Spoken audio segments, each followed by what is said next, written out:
This episode is brought to you by Quince.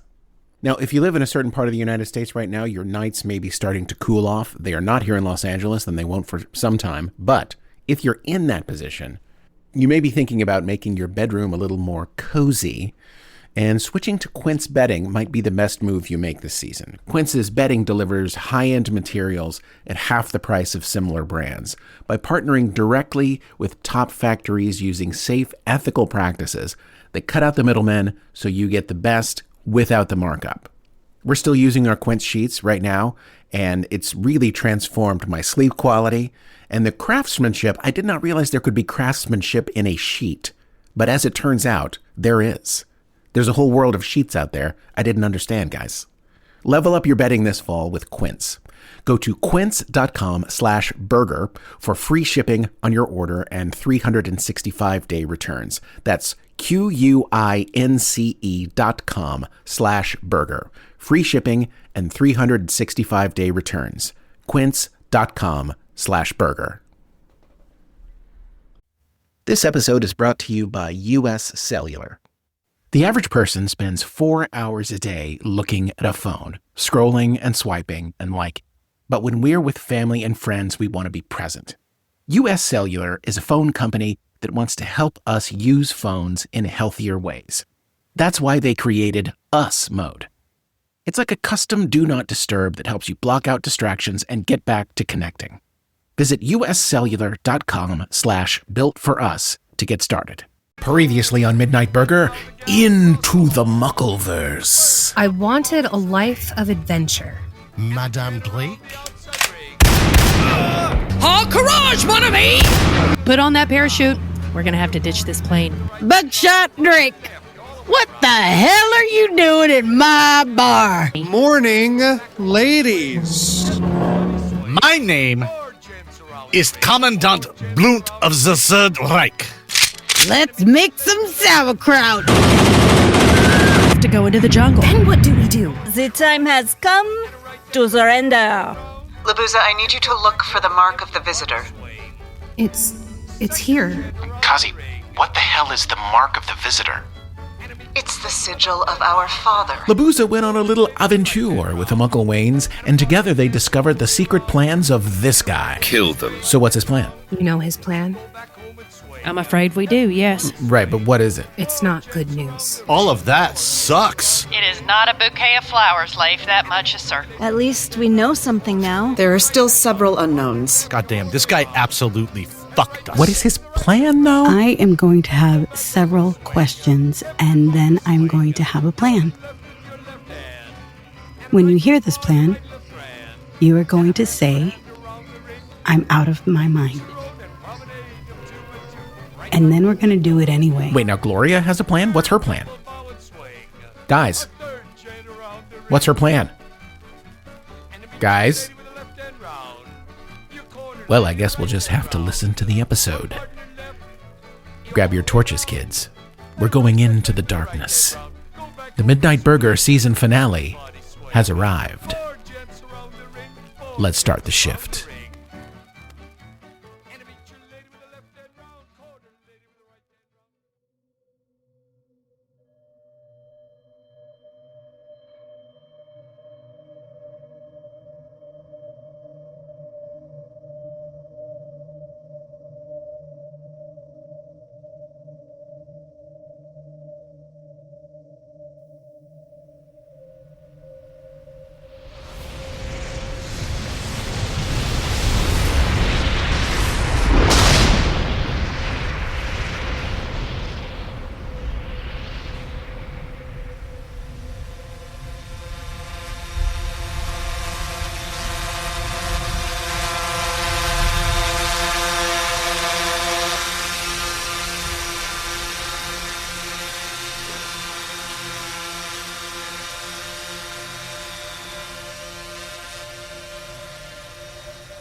We're clear. Is it weird that this is exactly what I was expecting? No, it's pretty boilerplate stuff. Dark, ominous, Beautiful. Classic Space Emperor. Can someone help me out? What are we looking at? Yeah, it's like Leif said, overcast skies, a thunderstorm in the distance. We're in some kind of massive garden. It's huge. Several acres. A lot of hedges and topiaries. Garden also has these smaller buildings in it. Then, directly opposite of us, on the far side of the garden, there's a huge mountain. That's not a mountain. Well, what the fuck is it? That's where we're headed. Oh, Jesus, that's his evil keep or whatever? That's not just his evil keep. Yeah, What do you mean? it's a weapon. What? I think what we're looking at in the distance is what stranded us in Pasadena. The mountain is a weapon? Yeah. Well, which is it? Is it his castle or a weapon? Both. Caspar. Okay, the mountain in the distance, as I was describing, is apparently a giant castle and also a massive weapon. It's huge. It reaches above the clouds. By my estimation, it reaches above the atmosphere. Jesus, this guy is not subtle. Ava, what are you looking at? A bar. What? The Stone Fox. What? Come here. Leif, you better come down. Coming down. Okay, Libuza, we're gonna head over here. Did she say a bar? Yeah. What the fuck? Looks like a shitty dive bar. Why is it covered by some sort of force field? Probably to keep it here. I think we're looking at another thing like the diner and the paradise. You think it's trapped here? Just like he plans to do with the diner. Leif, what is this force field? It's not a force field. Well, what is? Don't walk through it. He walked I'm through inside. This isn't to keep people out. it. Leif, can you get out of there? Yeah, watch. See? It's like it's on display. Leif, what are the drones seeing right now? What are the other buildings in this garden? Hang on. Shit. There's at least 100 of them. Bars, restaurants, a bookstore, a train station, I guess? All Earth structures? No, actually. I see a Verschlick tree out there, a Menite grinder, plus a bunch of structures that I don't recognize. It's a whole garden full of places like the diner. It's not a garden. It's a trophy case. And we're the latest addition. What about all the people? There must have been people living in all these places. I don't know. Before we go to meet the big boss man, we're going to check some of these places out. Okay. Gloria, Yeah. if it's all the same to you, I think the three of us would like to get on with this. Okay. I've got you, Libby. Good luck. And to you. We'll be right behind you.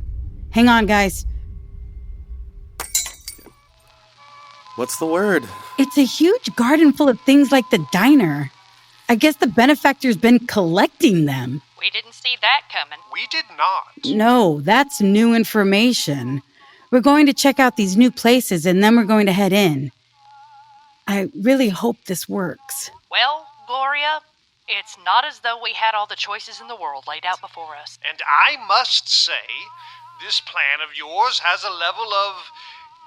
What's the word I'm looking for? Crazy. Yes, a degree to which we've never seen before. Thanks. I hope. I guess we'll just cross our fingers. David, thank you for agreeing to stay behind. I think it's really helped Caspar's head. It's no problem. Okay. Stay safe, y'all. Dear, Yes, dear? I must say, I find it odd that one so obstinate as David would agree so readily to remain with us. I agree, dear. Also, I do believe he is within earshot. Yes, I know he is.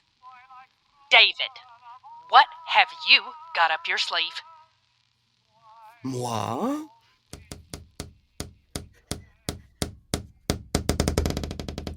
Ugh, this brings back memories. It does? My mom used to play gigs at places like this all the time. A captive audience of tens and tens of people. The Stone Fox. When you're here, you hate your family. Not bad. I wonder what version of Leif lived here. Barfly Leif? Oh, I bet Barfly Leif is messy. I don't see any sign of me at all. I'm going to see if I can get up on the roof. The kitchen's really small. I'm gonna walk around outside, see what I can see. Don't go far, Ava. You're not my real mom. Caspar, is there any sign of me in the kitchen?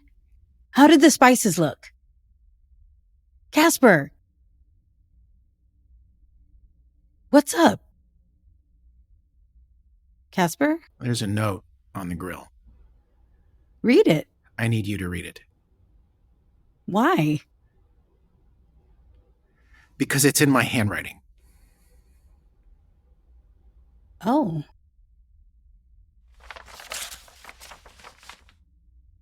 Not sure who this note is for. With any luck, no one will ever walk in the front door again. If you're reading this and nothing weird has happened yet, leave now. If you have anything in your life that you value, leave now. Jesus. For a while, I convinced myself that there was a point to all this, that if I hung on long enough, I would understand why it's all happening. Now I realize that it was all just a waste of time, looking for meaning in everything.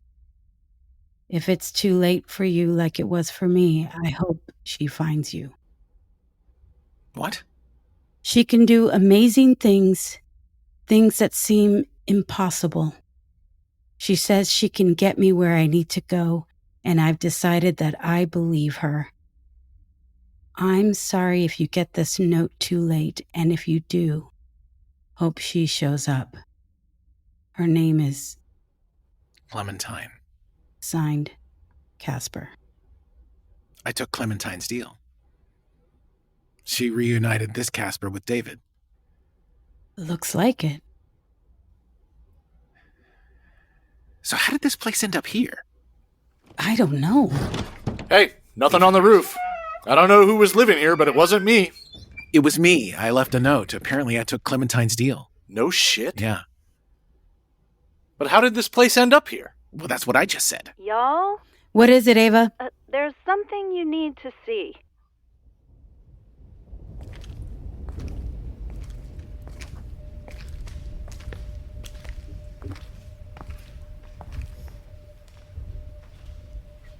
There it is again. What?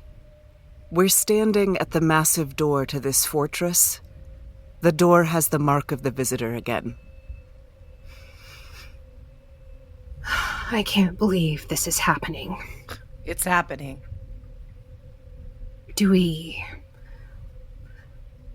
think it's him, or is it some sort of cult that uses his image? You said it before back on the Malthusian trap.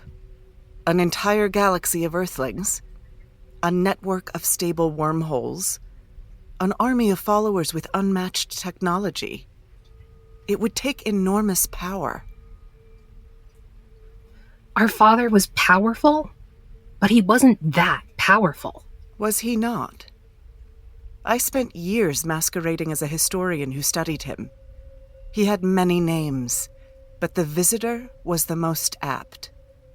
No one knew where he came from. Half of the DNA in our bodies has no origin point. We have no idea who our father was. Well, let's go and see him.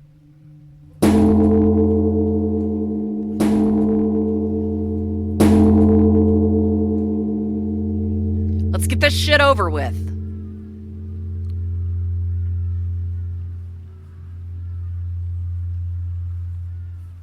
I want you two to know that I love you both very much.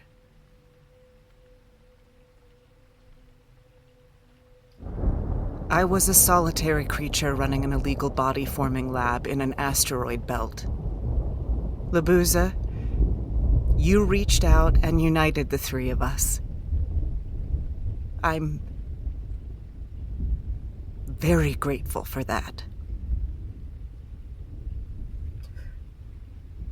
We love you too, Kazi. I'm actually still on the fence about both of you, so...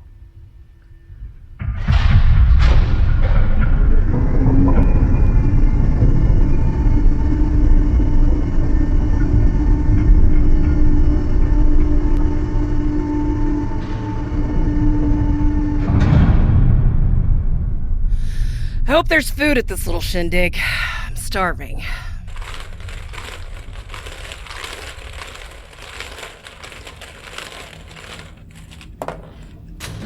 Welcome. What is this place? Look up there.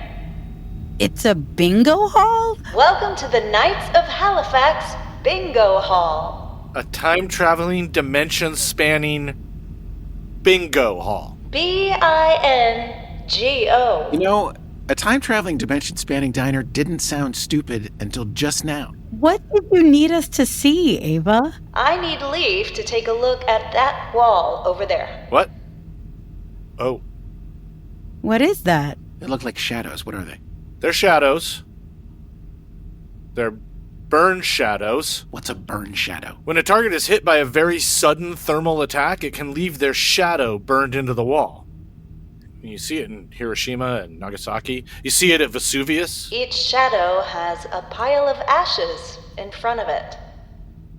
They were killed here? Who were they? 4 shadows, all hominid-shaped. It's us. This isn't how it looks when the mystery men kill someone. It wasn't them. Over in the Stone Fox, I left a note saying I took Clementine's deal. I guess this is what it looks like when we don't take the deal. Damn. She killed the shit out of us. This doesn't make any sense. When we met Clementine, she had never heard of us. That was the Clementine we met. Infinite timelines. Infinite Clementines. Caspar, do me a favor and never say infinite Clementines ever again. So the Caspar in the Stone Fox takes Clementine's deal, and the Stone Fox ends up here. These 4 versions of us get fricasseed by Clementine, and then this place winds up here. How did those 2 places wind up here in this garden? How did any of them? I don't know, but I don't think he's collecting them because he likes nice things. Okay, guys, that's enough sightseeing. Let's get the show on the road. Okay. Standing here in the Knights of Halifax Bingo Hall is your last possible opportunity to object to the plan. I mean, calling it a plan is a little much. A prayer, maybe. I think it sounds great. Okay. Let's go. So you guys don't want to play bingo? Okay, here's how I see it. One of the few advantages we have over these guys is they still think that you 2 are incapacitated. So now, here you are inside my phone, and they are none the wiser. That's very shrewd of you, David. But what exactly will we be able to do with this advantage? This is my question as well, David. Gloria has laid out the plan as clear as day. I'm not seeing an advantage to be pressed. See, the problem with you 2 is neither of you have ever made art illegally at night. That is true, but I don't Sometimes see you how... need to leave the house without a plan. You fill up your backpack with paint cans and a thermos of cheap wine, and you just let the night take you where you want to go. David, Gloria's plan is very specific. Shh. It's going to be great. Let's go.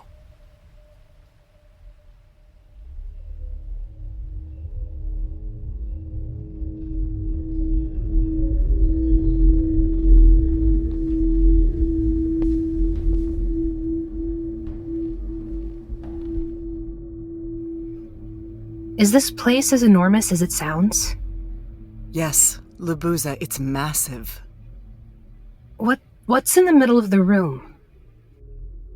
A very long dining table. Looks like there's a place set for each of us. Then it happens here.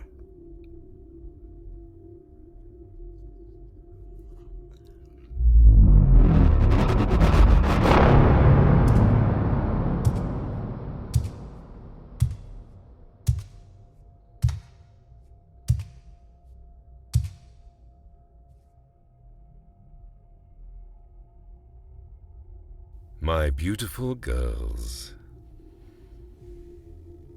Father. I've dreamed of this moment for eons, it seems.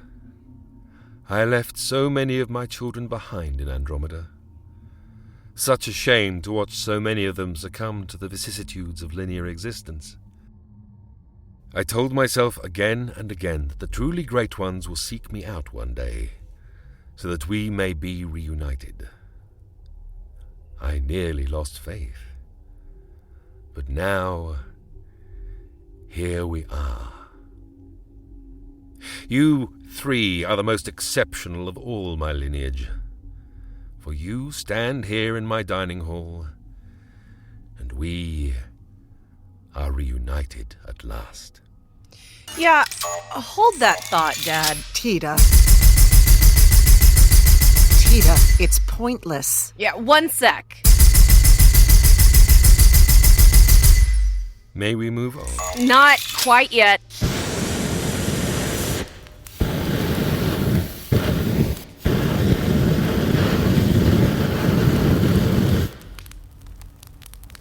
Is that the final volley? One more! Teta! Just getting it out of my system.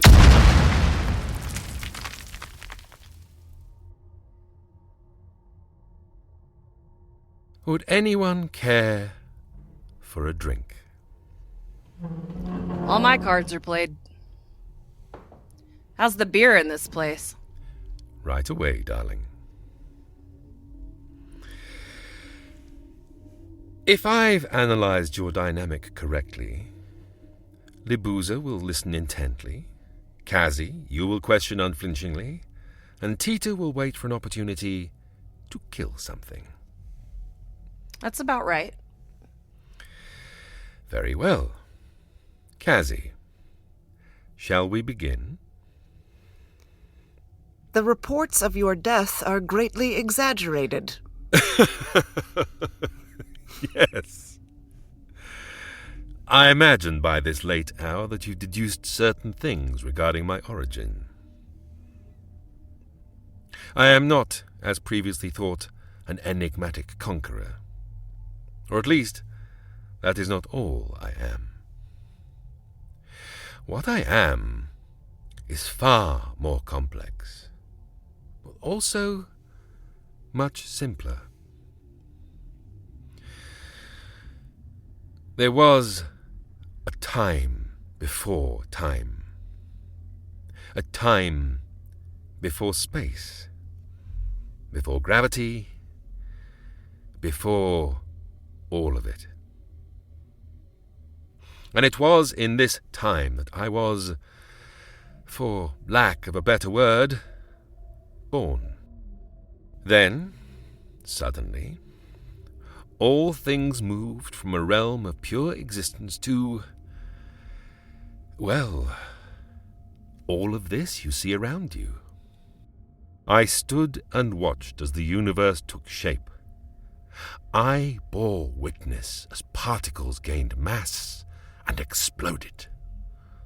I watched the universe decide what to be and then become it.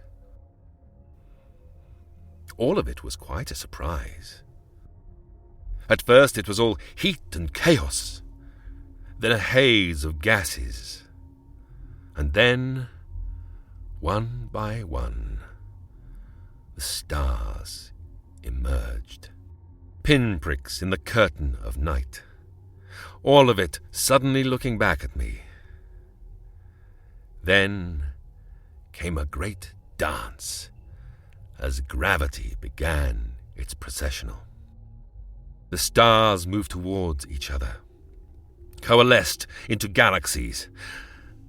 Then the oldest of the stars turned into dark knots in the sky, endless vortices consuming all.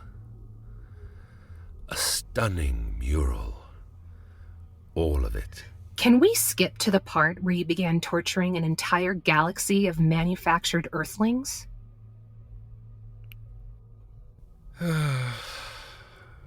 None of you has inherited my love of poetry, I see. I agree with Libuza, Father. We haven't come for poetry. Very well. Where would you like me to start? What about your time in the Triad? You conquered several planets, created a paradise for a time. Was that all a fit of play acting from you? Were you just bored? Not in the least, dear. It was yet another one of my plans. Sadly, a failed one. It was a thriving empire. You really see it as a failure? A thriving empire was simply a healthy byproduct. It was never my true goal all those years ago. What was your true goal? All of you, of course. My children. They weren't calling me Krok the Propagator for nothing, dear. We were your goal? Yes. And you turned out brilliantly. In the end, I found that though spreading my genetic code throughout the universe was a solution to my problem, it simply was not a scalable solution. So I felt it was time to move on. But all of you, really, such a beautiful mistake. Back home, they see you as a legendary liberator, when in fact you were just trying to spread your seed throughout the cosmos. That's disgusting. Motherfuckers setting up franchises. From this point on, please try and remember that though my tactics may seem dark, I have always had one bright goal through it all. For the lion's share of my existence, I have had one aim alone: preservation. As the universe sought to define itself, I found that as a being who existed before the universe, I was not bound by the new laws it had made for itself. Time, the destroyer of all, could not lay a hand on me. Space was mutable. I could, in one moment, have the lightness of a feather, and then, in the next, pull stars into my orbit. Because I was sat outside the ebb and flow of the universe, I could see it in ways you could not imagine. At the beginning of the universe, I could glimpse something I had never before seen. An ending. This luminous universe that had just been born before me had only one path: entropy, darkness, death, nothingness. Throughout the universe, these things are seen as inevitable. All good things come to an end, as the Earthlings say. They are not inevitable to me. I had come to love the universe, and that which we love must be protected. You're trying to save the universe. That I am, dear.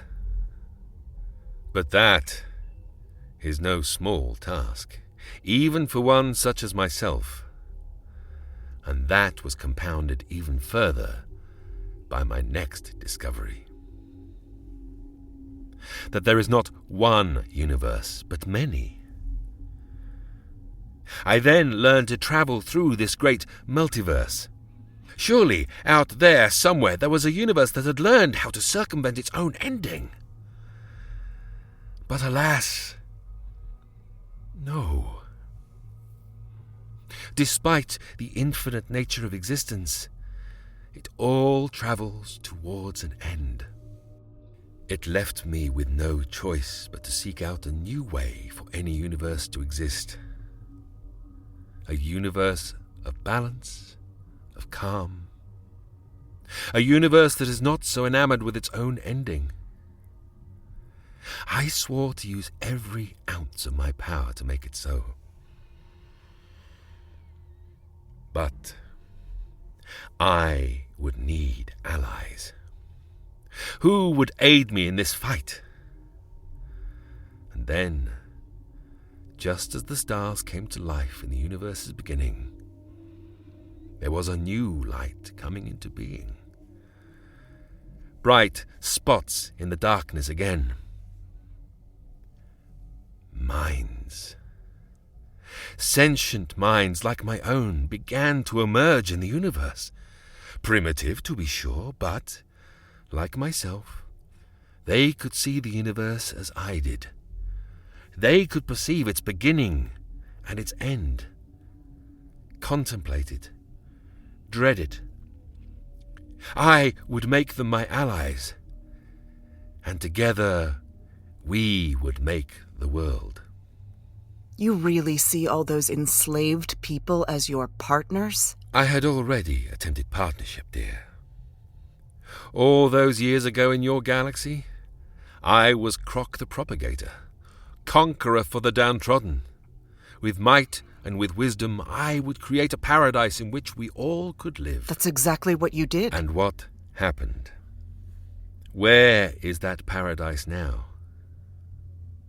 It was rejected by them. No sentient mind will sit when the work is all done. Given a paradise for long enough, any sentient mind will turn it into a prison. There is something in them that rejects satisfaction. A new way must be found. And I found that new way forward in the unlikeliest of places. Was it up your butt? Ah, as if on cue. Welcome, all. Please make yourselves comfortable. Dinner will be served shortly. How are you doing? Would you like an update? We've been listening. Teta, your aperitif has arrived. Oh, look at this. Beverage service. Keep the glass, Jeeves. So, they're not just your soldiers. They're your little manservants as well? Everyone plays their part in our mission, no matter how insignificant it may seem. Please, everyone, sit. I think we'll stand for the time being. I see. Too early yet for pleasantries? You're holding 3 children hostage. We'd like them released, please. In due time they shall be. We've much to discuss. We are not your dinner guests. You are not. You are my prisoners. Shall I treat you as prisoners? Or my guests? Fine. Have a seat, everyone. Wonderful. Let me begin this evening by expressing my deepest respect for you all. You've been trying to kill us for weeks. Precisely. And here you all sit. It's quite an accomplishment. Becoming a worthy adversary of mine is no small feat. You have all been quite confounding at every turn. Had I not discerned how to silence that strange presence that lives inside that wooden box of yours, I may still be chasing you through the galaxy. But here we all are, and we can finally put all of this to rest. Won't that be lovely? Let us pick up right where we left off. Before you arrived, I was explaining to my daughters how all of this came to be. This strange empire of mine. As you all know, I was once a man they called Krok the Propagator. I was a conqueror of legend, a benevolent king, a husband, a father. And, due to a series of unforeseen complications, my empire came tumbling down. Because you abandoned it. Because it had failed. I was quite distraught. As you all know, I have been searching for a way to save this universe and others like it. A way to bend time's arrow into a circle. Balance in all things. And, as I left my empire to crumble and left my daughters and their siblings behind, I began to wander the cosmos. I had such power, and yet I found myself powerless to bend the sentient mind. It was somehow not enough to provide paradise. There was a missing element to my plans, and it confounded me. So, I wandered. And where did my wandering take me?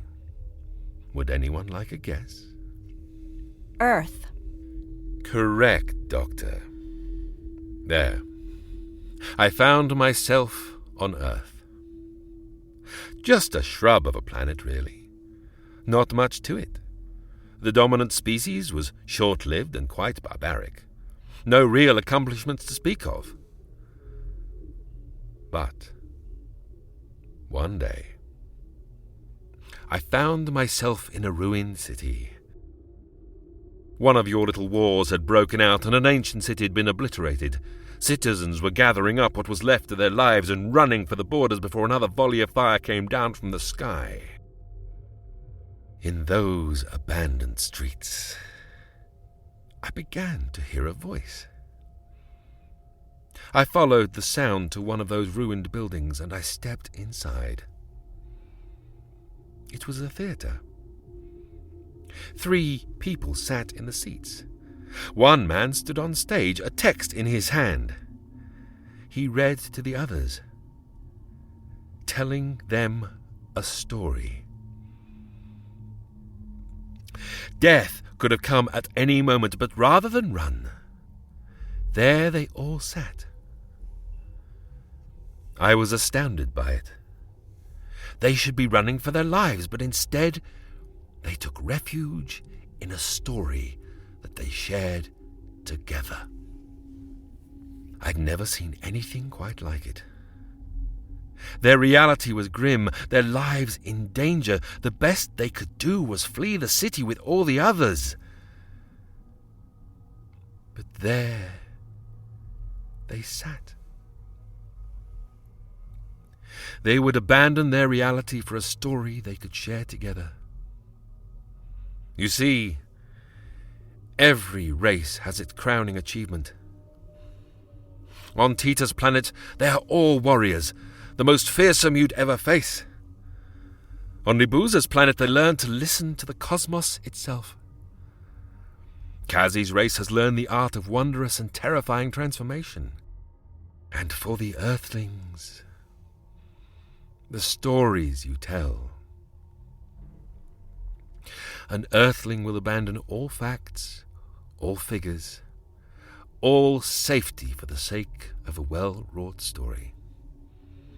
Stories of heroes and villains and beasts and unrequited love. It's truly fantastic stuff. And I have never encountered a race so adept at staving off reality as you all are.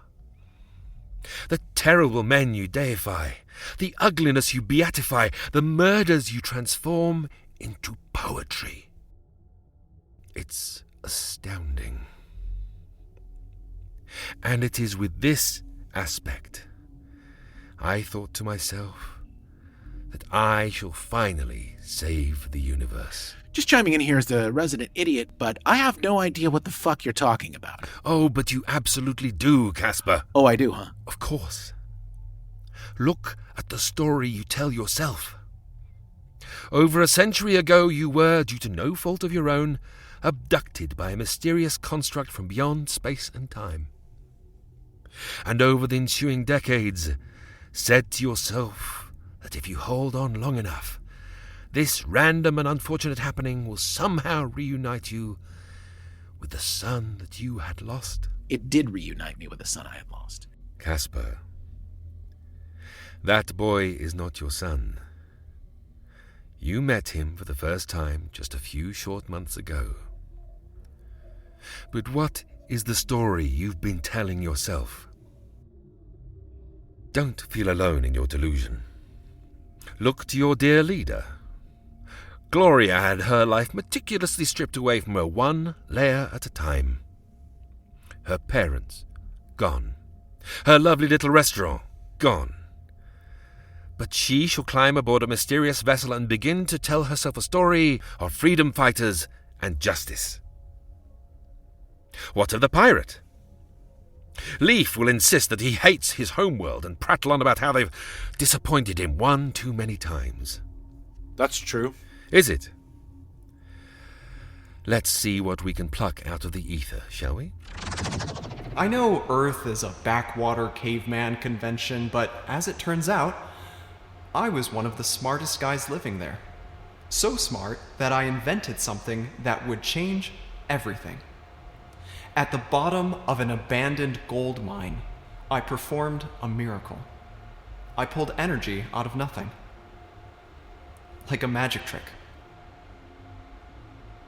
A $30 million magic trick. The first time my team saw all the lights come up on the energy register, they all cheered, lost their minds. We had just changed the world. In that moment of monumental change, all I remember is fear. It was terrifying for me because I suddenly realized, oh no, I'm going to have to be the unlimited energy guy for the rest of my life. I would have to make speeches and inspire people and have books written about me. What if I didn't want to be that guy? What if I just wanted to make something cool and then move on? You're not disappointed in Earth, Leif. You're disappointed in yourself for being young and stupid. And then there's the Doctor. The one above it all. The one who sees existence as simply fermions and bosons. But rest assured that none of you feel things more deeply than this one. None of you strive more fervently for meaning than the one of you who insists that there is no meaning at all. Do you not see the power of the stories you tell yourselves?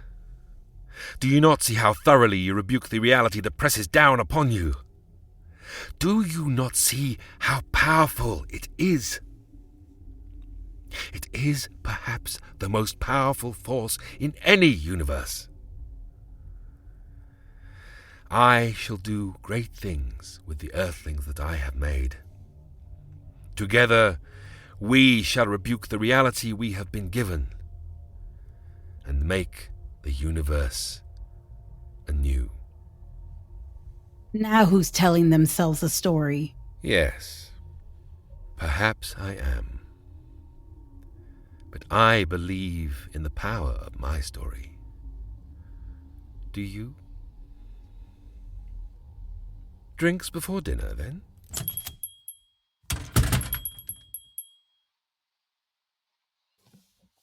Well, what have we here? Looks like an old arcade. The Warp Zone. Kind of appropriate. What goes on in a place like this? Just another stop in the long progression of places a human being hangs out. When you're a kid, it's places like this, an arcade with a shitty drink machine. Then you get older and move on to bars and coffee shops. I mean, I imagine, anyway. There weren't a lot of places like this left when I was a kid, but I bet Caspar hung out in them all the time. Looks like there's no power.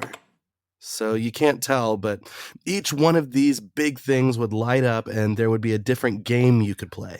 I'm sure all sorts of evil plans were hatched here by the youth of the world. Well, you have to hatch your evil plan somewhere. Where was it for y'all?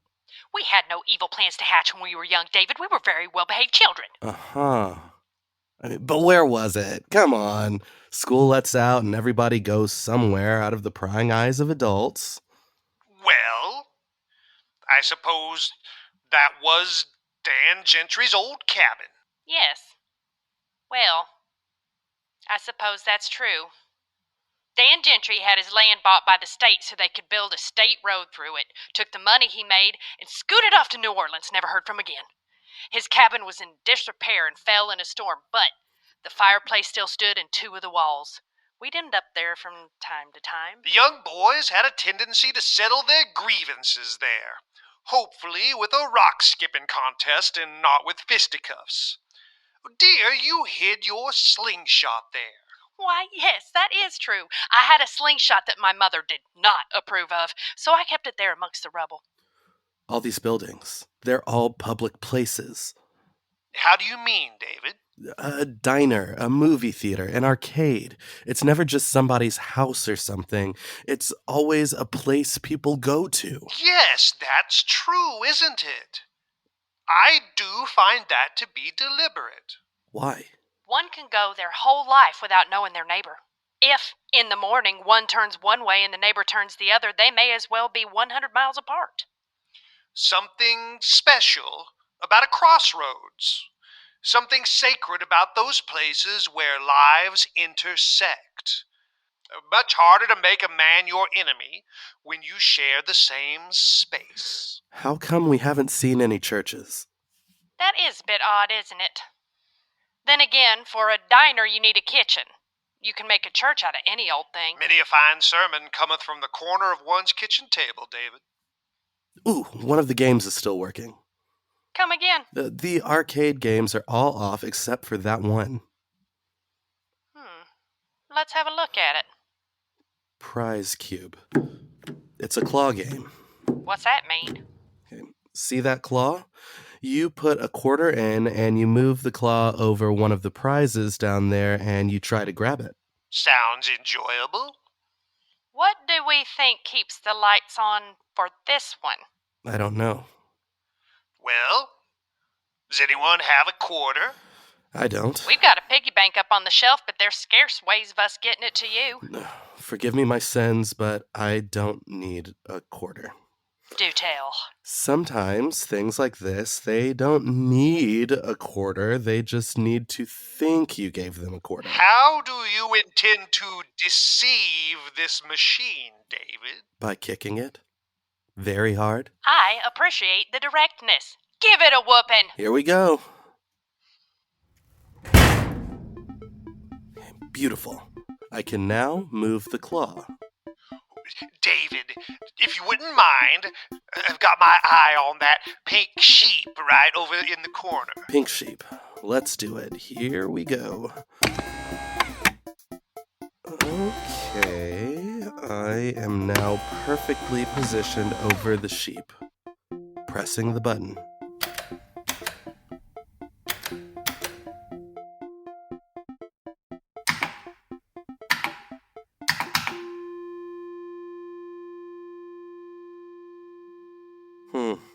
Should I ask for my money back? Y'all, is there something a bit peculiar about that claw? How do you mean, dear? David? Is that you moving that claw around? I'm not touching it. I would say it's less like a claw and more an arm.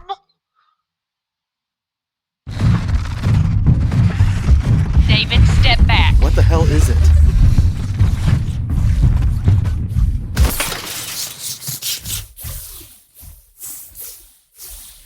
Yes, dear, confirmed. That is an arm. But it appears to be made of scrap metal and whatnots. Is the arm looking at us? How does an arm look?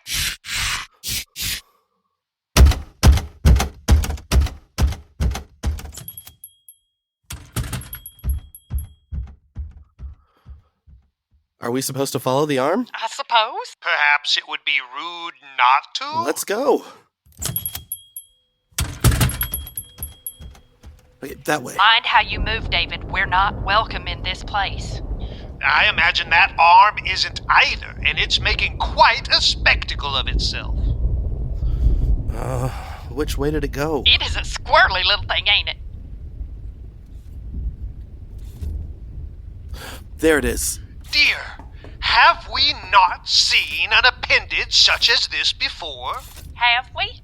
I seem to recall... Even older, Leif. What are you talking about? For a time, we kept company with another one of what appears to be a myriad leaves. Only this one was much older, and he'd been through quite a life. He had himself a left arm that wasn't nothing but metallic parts. I hear tell he could unhook it from itself, and it had a mind of its own. There's some older version of Leif around here somewhere? Well, if there is, he's down one arm. What in the world is it doing? It's knocking on the wall, and does it need our help? It would appear to. Help with what, exactly? Not sure, but it does appear urgent. It keeps knocking on the wall. That ain't no wall. That's a door. How do you know? Because it's giving me that I ain't a wall feeling. That's not a real feeling. I suppose it needs our assistance. Okay, give it some assistance. Not sure how we do that, David. But don't you guys just pray and then things happen? Well, I would argue that's an oversimplification of the role that prayer should play in one's life. Oh dear, who are we kidding? Of course that's what happens. Well, then whip your Bible out. Make something happen. Give me your hand, dear. Lord, we beseech you standing outside this door pretending to be a wall. And we ask that you aid us in returning this lonesome appendage to its rightful owner. Your love, O Lord, joins us to each other. Let it now join this wayward arm to its shoulder. Look at that. There it goes. What do you think? Should we follow it? Guys?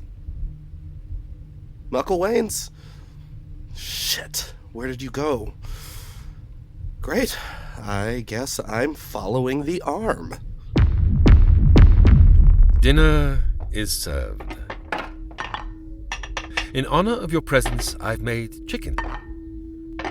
Chicken? Yes. You're fond of chickens on your planet, are you not? It's a veritable chicken holocaust back on Earth. What would be more fitting? Please, enjoy. So, how does this work exactly? Can you be more specific, Doctor? To bend time's arrow into a circle. That's what you said. Correct. You want to fundamentally change how the universe works. I do. And so you've set up this galactic petri dish trying to find the perfect way to do that. Yes. By controlling the minds of humans. Ah. I thought I'd encounter your particular brand of cosmological fatalism, Doctor. You, of course, believe that the universe is an uncaring tide of particles carrying us along. You believe that the universe is... How did you put it? How it works is this. People like to say that the universe is a harsh and uncaring place, but for the universe to not care about you is to assume that it ever considered you in the first place. The universe, it doesn't notice you. It has never considered you. You are not on its mind. You are just a particular configuration of dust. You are a rounding error. You are the least of the universe. You believe the universe would carry on without us were we not here. That the universe careens towards an end whether we observe it or not. Yes. You are incorrect, Doctor. The mind of the observer is essential to the life of the universe. You've seen this yourself on your planet in your dalliances with quantum physics. The universe behaves as a very different thing when it's being observed, does it not? An observing mind guides a universe, shapes it.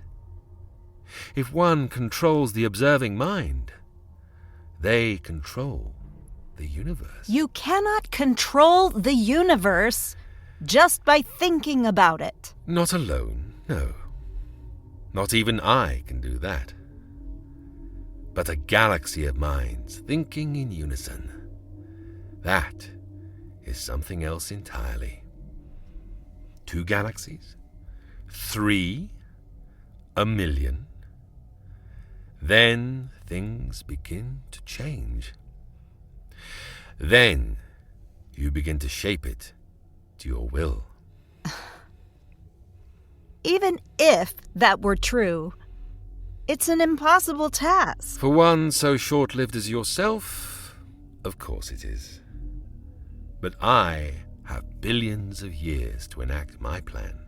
And there's only one thing standing in your way. There are many things standing in my way, Leif.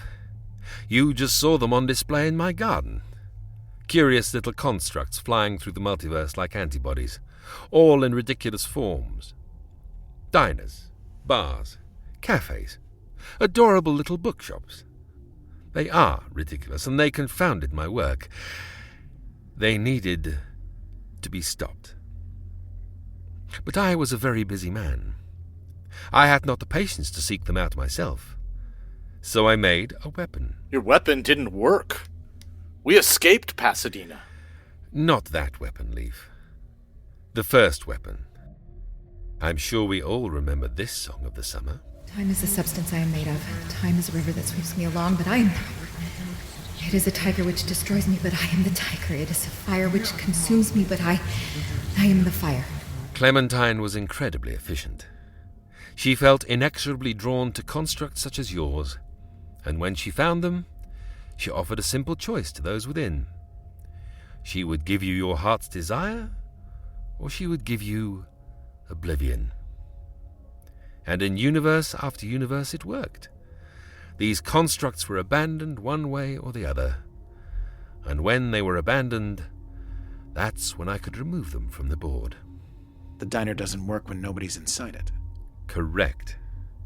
When they are abandoned, they sleep. For eons sometimes, until they are discovered again. And when they sleep, I can bring them here, where they will never be discovered. The process was very efficient. Clementine was my hunting dog, and I, the hunter. But then... Then we defeated Clementine. That's correct, Leif. In universe after universe, Clementine was successful. Until she met you all. And then, after she was defeated by you, it was as if the spell had been broken. She was defeated time and time again, as if all these disparate constructs were learning from each other. There is something different about that diner of yours. I'm not sure what, but it's no matter, because now I have it. It shall sleep here forever, and I may continue my work. And what happens to us? You shall remain here as well. You shall be my guests here on my planet for the remainder of your days. Please don't see it as a prison. I shall provide you with everything you desire. Kazi, Libuza, Teta, you may all be released. I shall return you to your ship, and you may go with my blessing.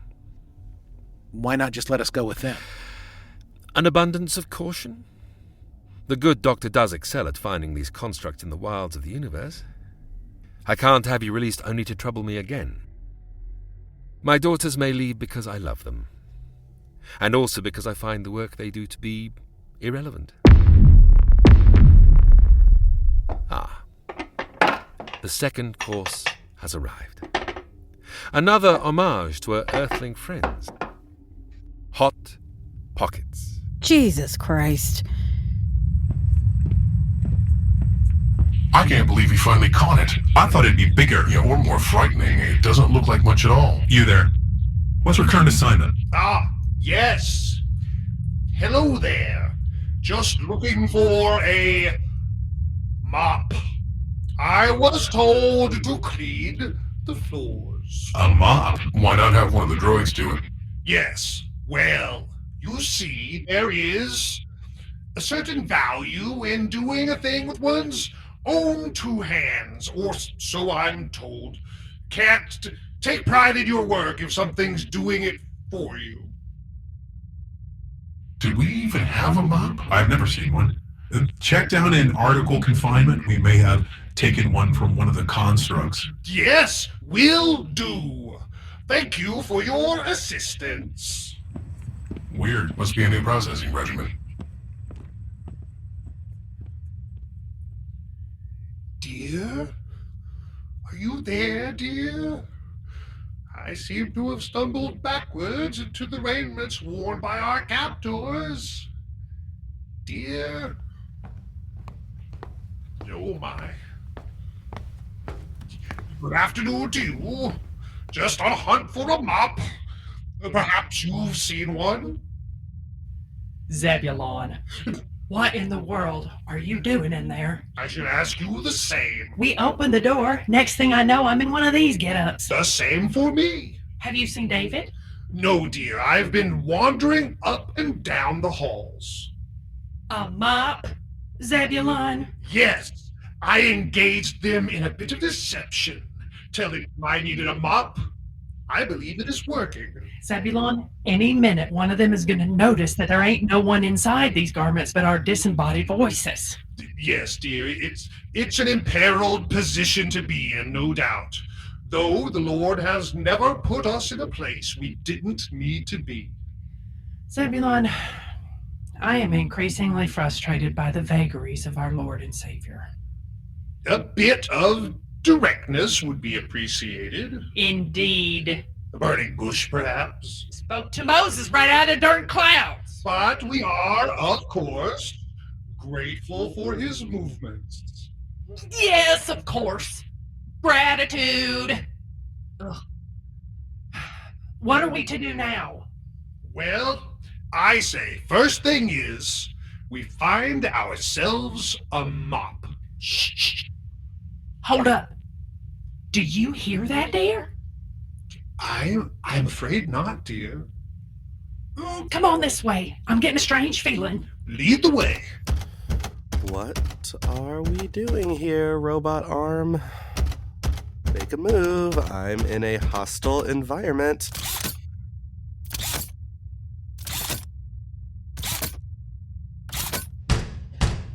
What? What is it? You want me to open this door? Okay, be honest, robot arm. Is this going to kill me? That's not a definitive answer. Fuck it.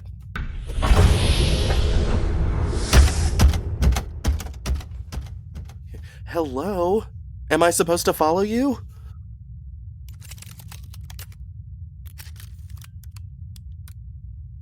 Hello?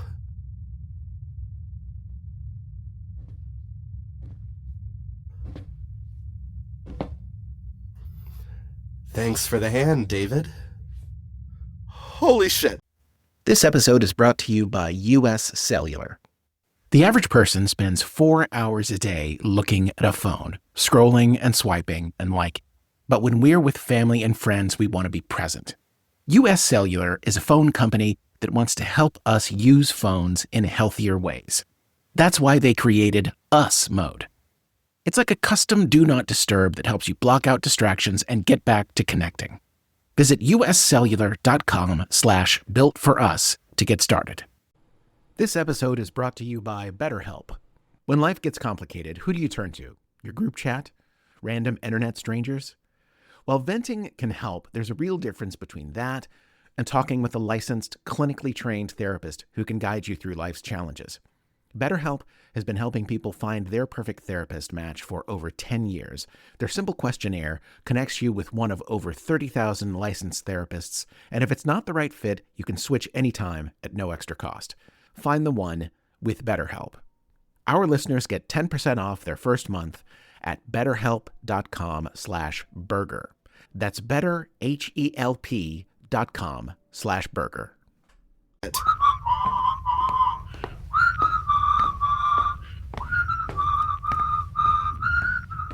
Dear?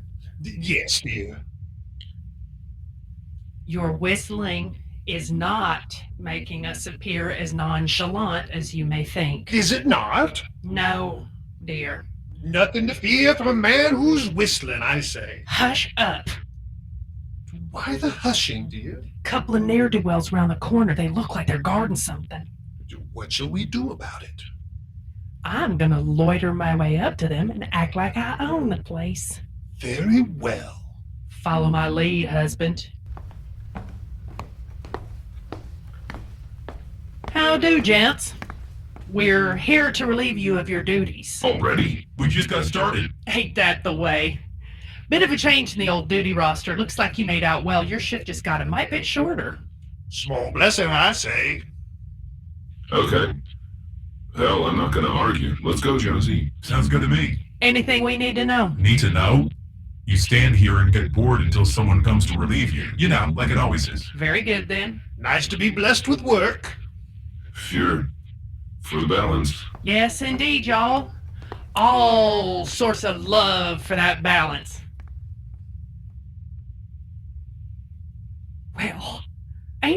thing. It's as my father always said, the right set of clothes at the right time can get you in all sorts of doors. Let's have a look at what they're keeping safe.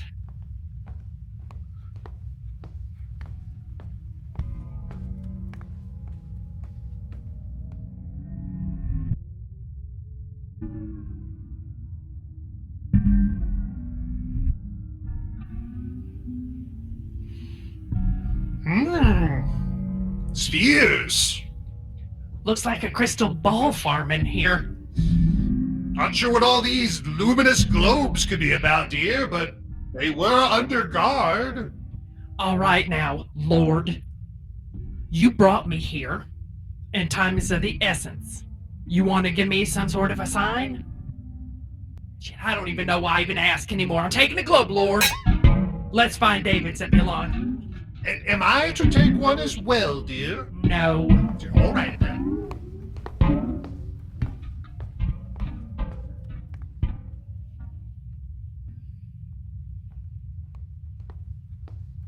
Hey! Hey! What? What is happening? Who? You're me! Yeah. What? Oh. First time? What do you mean? You haven't met yourself yet? No. Damn. How long have you been doing this? I don't know. A few weeks? Oh, damn. And you ended up here? Yeah. Sorry about that.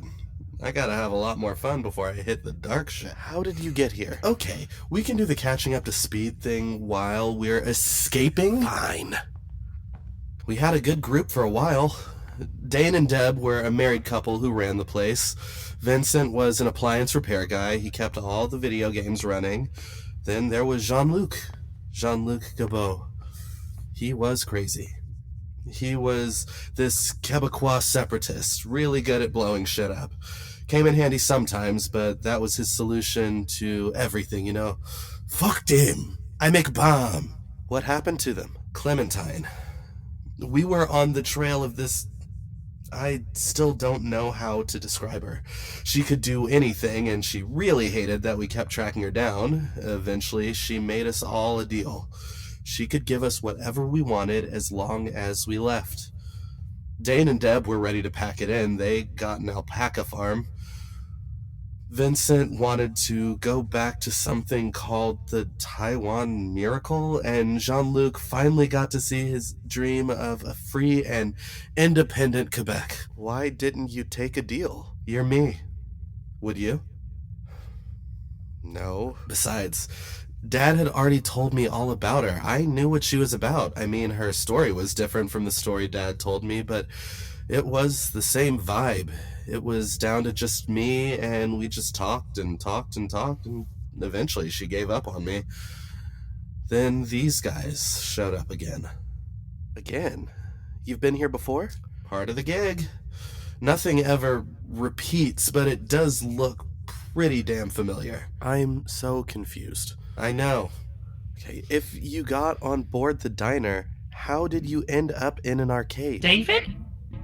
Effie? David's? Zebulon? What on God's green earth? What the hell is this? It's the Mucklewains. The who? The Mucklewains. What are you talking about? You didn't meet the Mucklewains? Okay, so when I say I don't know what you're talking about... Okay, there's a radio on the counter. There are 2 people inside it. They can inhabit different things. Nope. Well, here's a conversation that doesn't need to happen immediately. Effie, why do you have a glowing sphere?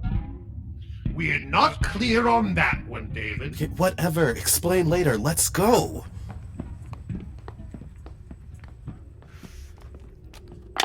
I can't fucking take this anymore. Stick with the plan. So tell me, Dad, what's this going to look like? This perfect universe of yours? Sounds kind of boring, if you ask me. I'm afraid that to describe a universe that is outside the reach of time and space is nearly impossible to one such as you, Teta. Right. Boring. Why couldn't I see you? I've been blaming myself for not knowing you were there. I could see everything else coming, but not you. No need to blame yourself, dear. It is not simply my origins that obscure me from your vision. I've taken many precautions so that my work was not disturbed. It's why I've gone to such pains to eliminate your friends and their insufferable diner. Always, in my endeavours, there were these constructs, stumbling haphazardly into thwarting me. We're not stumbling haphazardly. You don't think we do this for a reason? I know of your reasons, and I do not care about your reasons. I care about mine. You seem to think of yourselves as helpers, as Samaritans. Allow me to pose this question. Is it helpful to unmoor the raft from the reeds in the river if all that awaits is a waterfall? All these people you claim to be helping, they are all headed for darkness and oblivion. Aren't all of you exhausted? The rise and fall of empire, the ebb and flow of disease, the interruption of paradise by the serpent. I know you've all felt it. That unease. Oh God, another year. What if you're doing it to yourselves? What if the decay of all things is not an immutable law? What if, my friends, we make the world? Yeah, it all sounds fascinating until I remember that you're torturing an entire galaxy. Yes. There is that. Unfortunate. Grist for the mill, I'm afraid. Should I not sacrifice one galaxy to save countless others? I don't feel saved. Anyone else here feel saved? When does the saving start? That sounds nice. Patience, Gloria. Your whole plan hinges on you being right. Are you right? I am. Are you sure? History's full of people apologizing for their solution to society's ills. They all say they're right at first. I believe I'm a bit different, Gloria. They all say that too. Everything hinges on you being right. And if you're wrong, you've created trillions of souls only to torture them. They will not be open to hearing your apology. I will be thanked. In the end. In the end? In the end? Ever waited on tables, Krok? Are you being serious? Well, I've done it my whole life. It's interesting waiting tables. It's psychologically very interesting. People are nice, generally speaking, but for some reason when you sit them down at a table in a restaurant, this thing takes over because they suddenly have a little power now, right? Now they can decide whether or not you get a good tip. They suddenly sit in judgment of your performance. You give them a little bit of power, and that's when they start to have ideas. Why isn't she doing this? Why isn't she doing it the way I would do it? Can you believe the service in this place? Oh, lots of ideas. And the ideas, of course, come mostly from people who have never waited a table in their life. I've spent a lot of time in my life having to deal with people who have power over me. And they always have lots of ideas. And you know what I don't think I can take any more of? People and their fucking ideas. I'm sick of it. I'm so sick of it. It's just a battlefield of ideas out there. And you know what? I don't think I've ever had an idea in my life. I just helped people. I brought them some food or a cup of coffee and moved on to the next table. And then along come the people with the power and ideas, and all they do is make my life harder. Someone as powerful as you, do you have any idea how much unmitigated joy you could create if you stopped having ideas and just helped people? I'm so sick of it. You're holding 3 children hostage.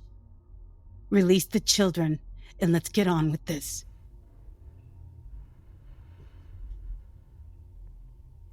Anything else, Gloria? Your chicken was dry. Let's go, everyone. We need to say some goodbyes. So they live in your radio, but they also leave the radio and live inside other stuff? Yeah, it's like a poltergeist possession movie. But nice. Wild. Nothing like that in here? No. I do feel like Donkey Kong Jr. is talking to me sometimes, but that may be my imagination. So what are you going to do? I've got a good hiding spot in the back room. I'll wait there, and eventually this place will light up. As long as there's someone inside, it'll start working. Then what? Then it's the next place, and the next. Some people will stay, some will go. That's the life. That's life. I've got to ask about the arm. Oh, yeah. You know, Leif told me to stay out of the Justine Burbank system. It happens. So, if you got on board the diner, how did you end up here? It was time to move on. If you've been here before, can you tell me how we get out of this? I could. But remember, it never repeats itself. Look, I know this looks pretty bleak. I'm standing here. I'm alone. I've got a janky robot arm. Remember that dude who owned the comic book shop? Gregory? Gregory, the god of chaos. He paid us $100 to clear out his storage space and load up a U-Haul. I remember. We were running out of couch surfing options at the moment, so what did we do? We made a copy of his key and slept in his storage space for 2 months. That's right. Then along came Kevin. Kevin, sweet guy. Way too much Broadway memorabilia. Yeah, he was mortified when we first went over to his house.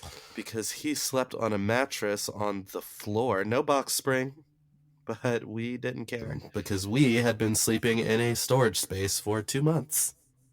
Why are you telling me this? I know it's a silly little story, but we survive because of the things we've survived.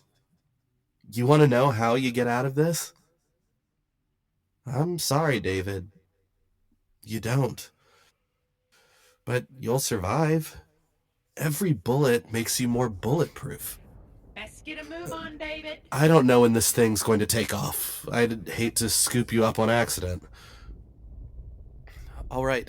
I mean, you can come along if you want, but I don't know. 2 of us? It's bad for the brand. It's bad for the brand. Good luck, David. You too, David.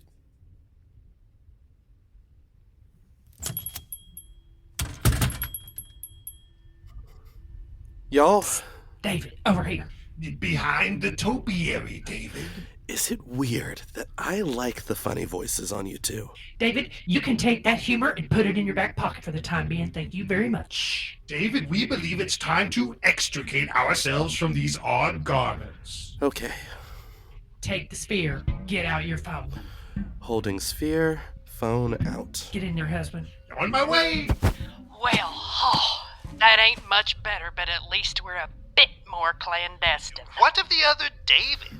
I guess he hides out in there until the thing takes off? Not a bad disposition for a man that's 1/4 junkyard. Yeah?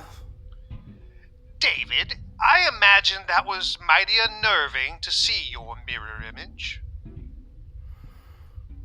What are we doing?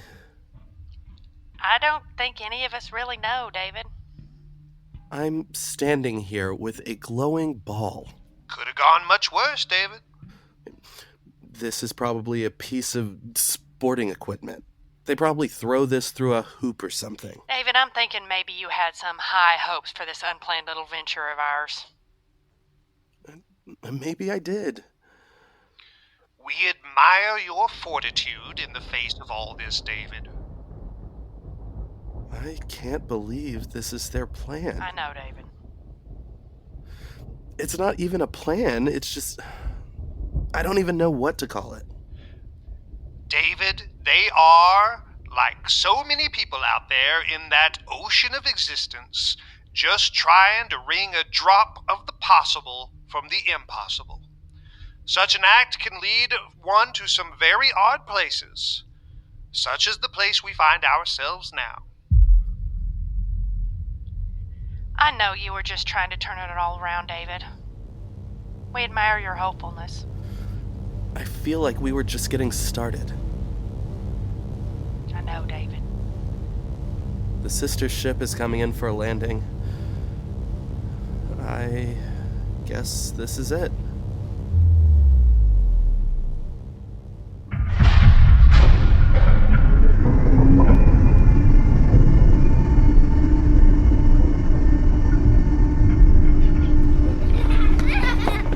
Oh! Hello there! I recognize those voices anywhere. How are you three? Okay, listen close, listen close. Do you see that great big ship all the way over there? We're all gonna get onto that big ship. Isn't that fun? And we have a special room picked out just for you. Can you help me walk towards it? Come here, you little shitheads. Who wants a piggyback ride? Ah, that's lovely. It warms the heart, does it not? You killed their sister. You want to knock it off with the genial bullshit? I'm going to enjoy these years we're going to spend together, Gloria. It shall be my personal mission to bring you around to my side of things. It's not so monstrous as you might think. So nice to have a dream, Krok. We're going to say our goodbyes, and then then we're all yours. Lovely. Please take your time. You have the rest of your lives. Get your buttons in there, kids. Don't press any buttons. You're gonna blow up the whole thing. Is that Malu's family? Yes. Do they know yet? Let's make that tomorrow's problem, okay? Yeah. Hey, take this.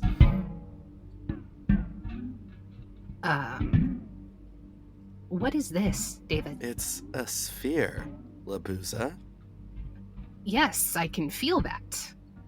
What is it? I don't know, just take it. It has some strange vibrations. Honestly, it's probably a hairdryer or something. Okay, I'll bring it inside. Sure. How'd it go in there? As expected, sadly. You've been quiet today. You've been quiet today. Have I? Yes, We both have. I guess. What's going on? Days like this, I get a little reflective. Days like this? Yes. We've never had a day like this. No? No. I seem to recall this one time where I got shoved into deep space. Wow. I was very reflective that day. I thought we had evolved past moments like this. Oh, I don't evolve. Really? Why would I? I was born perfect. Right. Foolish of me. We should take a vacation. What? A vacation. Okay. Where? I don't know. Where do people go on vacation? I don't know. The Caribbean? No tropics. Okay. Skiing? Yeah, I don't like downward motion. Of course. A riverboat. A riverboat? With gambling on it. Sure. I hear you do a good riverboat gambler. Why do a fantastic riverboat gambler? The full experience, though. The suit, everything. Of course.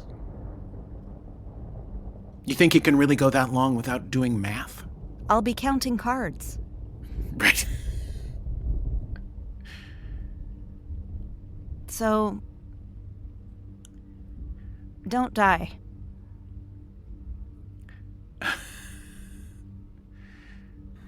Nobody dies. I'm going to implant something in your body. I'm sorry? It's the same thing I planted on Caspar. I'll be able to monitor you from anywhere in the universe. You won't be able to talk to me, but I'll know your status at all times. That's creepy. I'm aware. But you're probably right. Okay, go for it. Hold still. I'm not going to be able to help you anymore. I know. That's really going to kill me. I know. I don't know who I am without this place anymore. As someone who has enhanced or replaced most parts of their body, I offer you this. Nothing makes you except yourself. We make ourselves. We make the world. Good luck, Gloria. You too. Fuckface. Teta! I was thinking about something. What's that? You know how you won't ever shut up about being a terrible father? Like, oh, woe is me, my terrible fathering, all that. Yeah. I realize now. I won't ever have to listen to any of that shit again. You know why?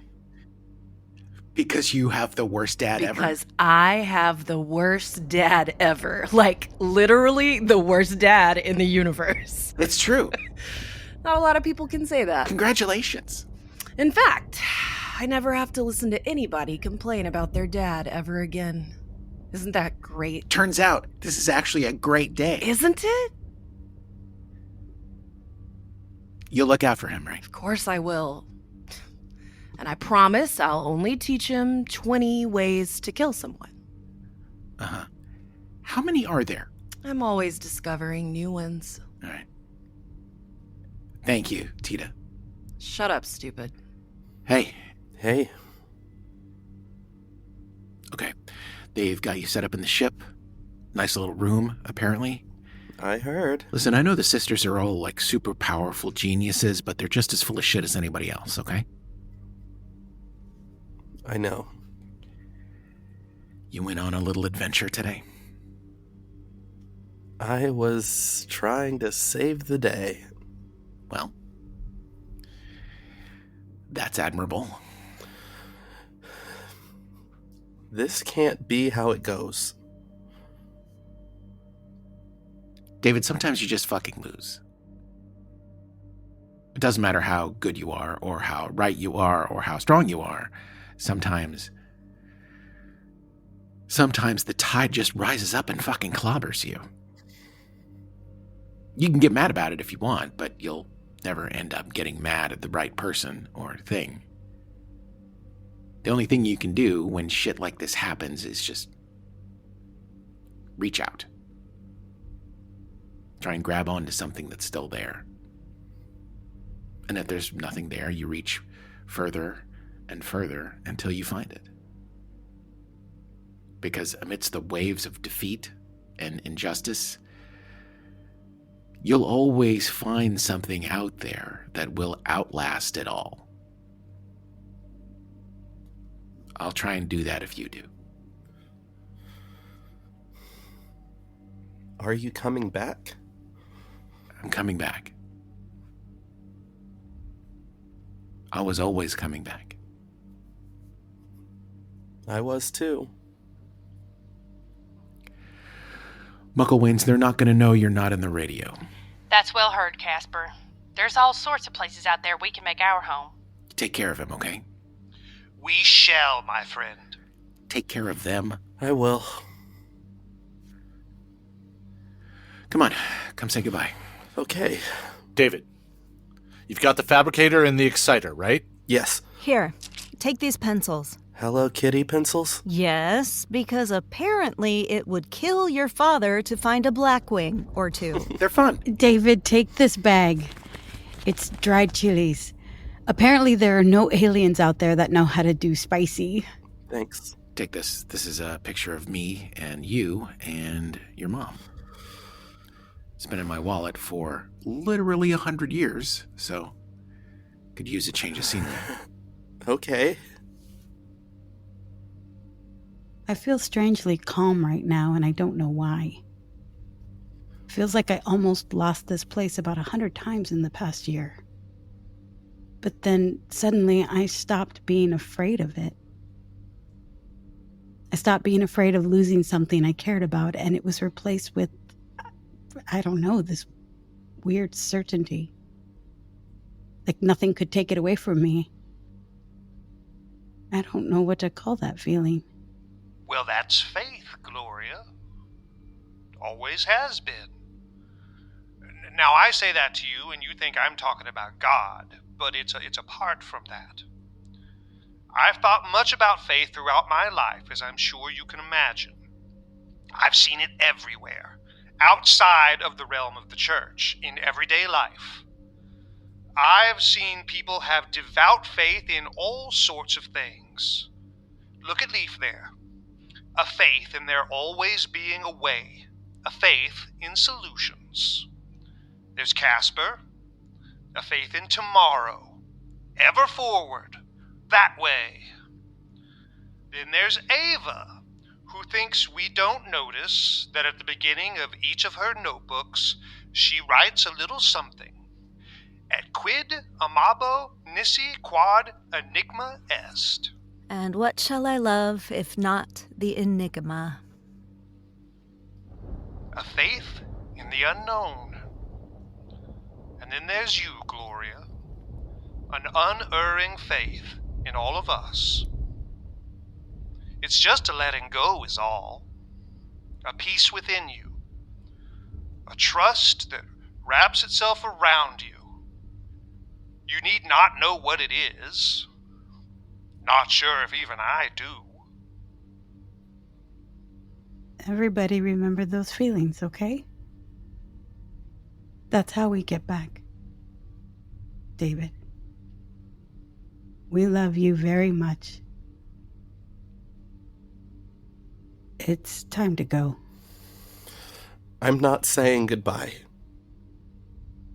Good. I'm done with that too. Go with God, y'all.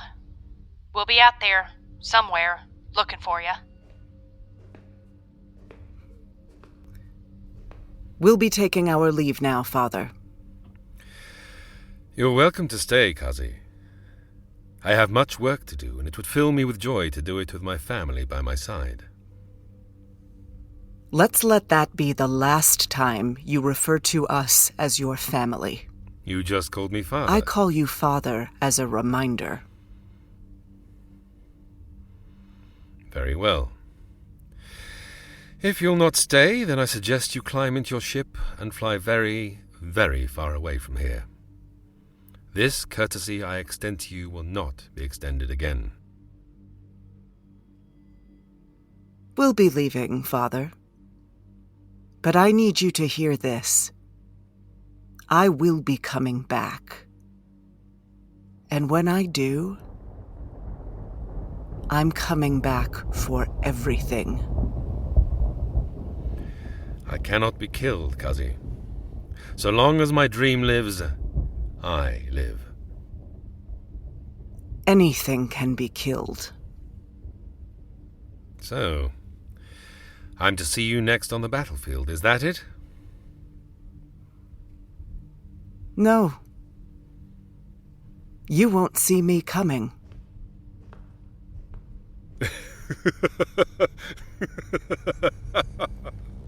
I'm filled with pride, in spite of myself. David? Okay. I love you, kiddo. I know. Good luck, everyone.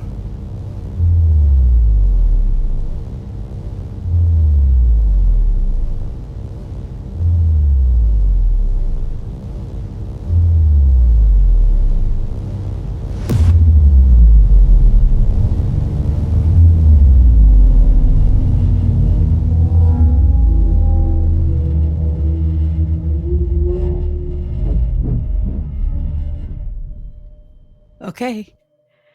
And welcome everyone to the craziest fucking thing we've ever done. Get them out.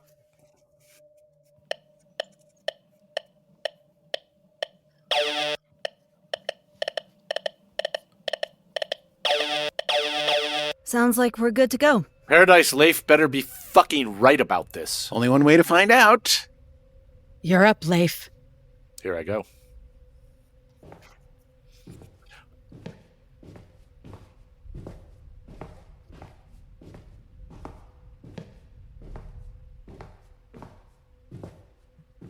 Hey there, Krok.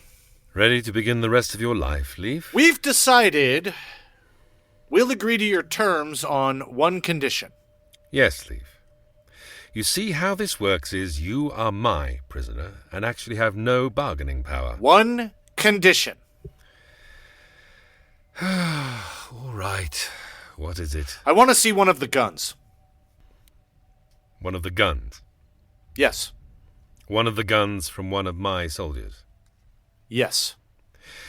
Leif, you realize that you will not be able to use this gun on myself or any of my men. I figured. Why, then? Cut me some slack. I'm an engineer. I need to see the thing that beat me. Very well. If it will speed things along. Someone give him a gun.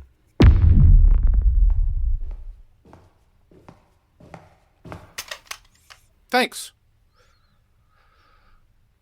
So, what are you scared of, Krok? Scared? Yeah. I'm not scared of anything, Leif. Really? Yes. See, the thing is, I don't really listen to what people say. I look at what they make. Back on Earth, we love to talk about peace. Peace on Earth, goodwill toward men. We say it every year. But what do we make? Weapons, mostly. On Earth, if one guy presses one button, the whole planet goes up in flames. But we love to talk about peace. And this gun wasn't meant for me. That huge weapon behind you, the one you shot down the diner with, that wasn't meant for us. You've wrapped this entire solar system in a shield. A shield? For you, the almighty Krok? To protect you from what? What are you scared of, Krok? I fear nothing. Okay. This thing is really amazing. There's hardly any technology in it. I have no idea how it works. It would take me the rest of my life to figure this thing out. I hate that. I hate limitations. I hate barriers. I hate being trapped. Guys, I can't do this, guys. Leif, what are you talking about? I can't watch myself do this. Leif. And I can't watch any of you do it either. Leif! Sorry, pal. Leif, what the fuck are you... What in the heavens? Leif, are you out of... Somebody fucking stop him. Sorry, Doctor. Oh, shit.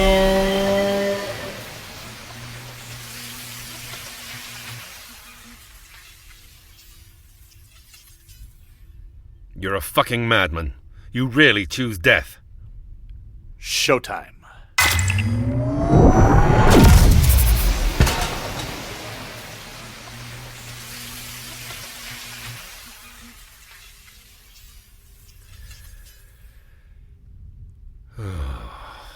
What a fucking waste. What shall we do? I'm afraid there's nothing to do. Fucking Earthlings. They couldn't have done this before dinner? Sir? Nothing. Prepare the diner for storage, I suppose. What an inauspicious ending.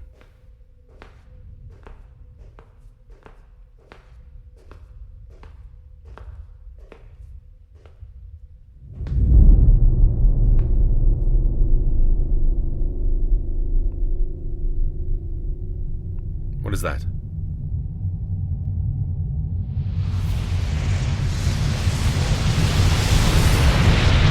No!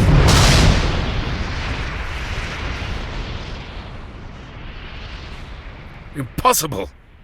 What do we do? Find it and get it back.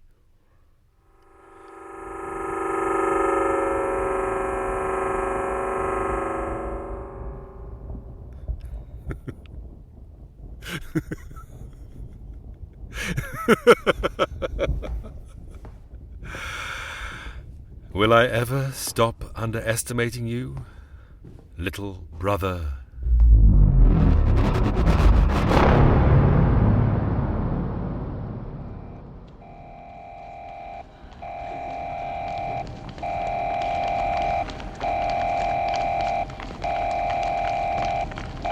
The access key isn't working. Use the manual lock. I don't know where that is. Neither do I. Teta, what's going on? Why is the alarm going off? Libuza's in there. What is she doing? Me and the Mucklewain stole this sphere from Krok's planet. She said she was going to do some experiments with it. Next thing we know, there's a power surge to the Vistek, and the whole ship is going crazy. Get me inside that room. All right, stand back. God damn it! Fuck you!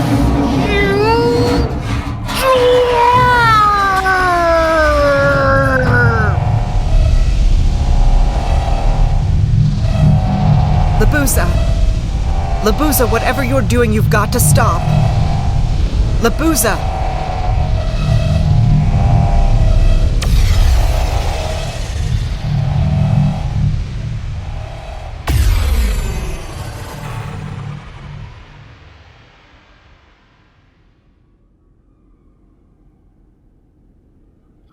What the fuck happened? Libuza? Libuza, can you hear me? Teta, get the nanosurgeon. We're going to be okay. Libuza? We're going to be okay. What do you mean?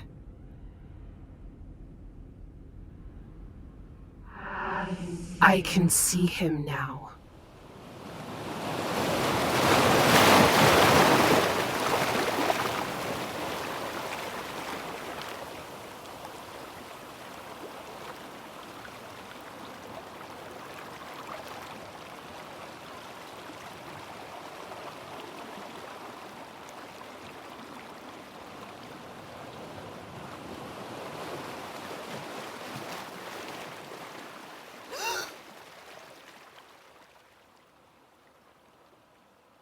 Hello?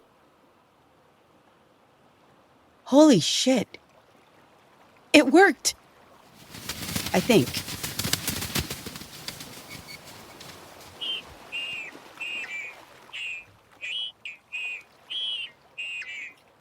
Okay.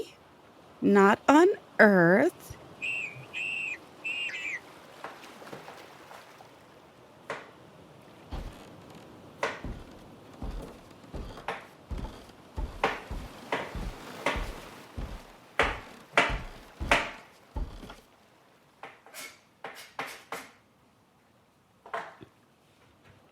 Oh my god.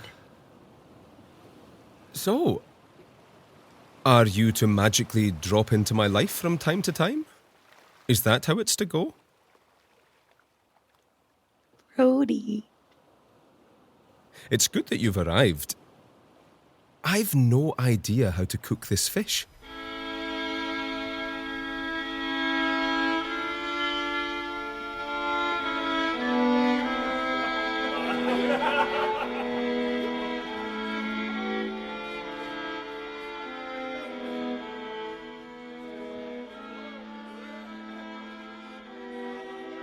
Mir Wien früher?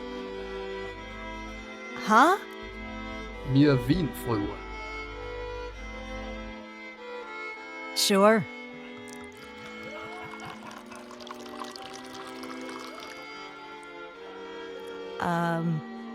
Tack?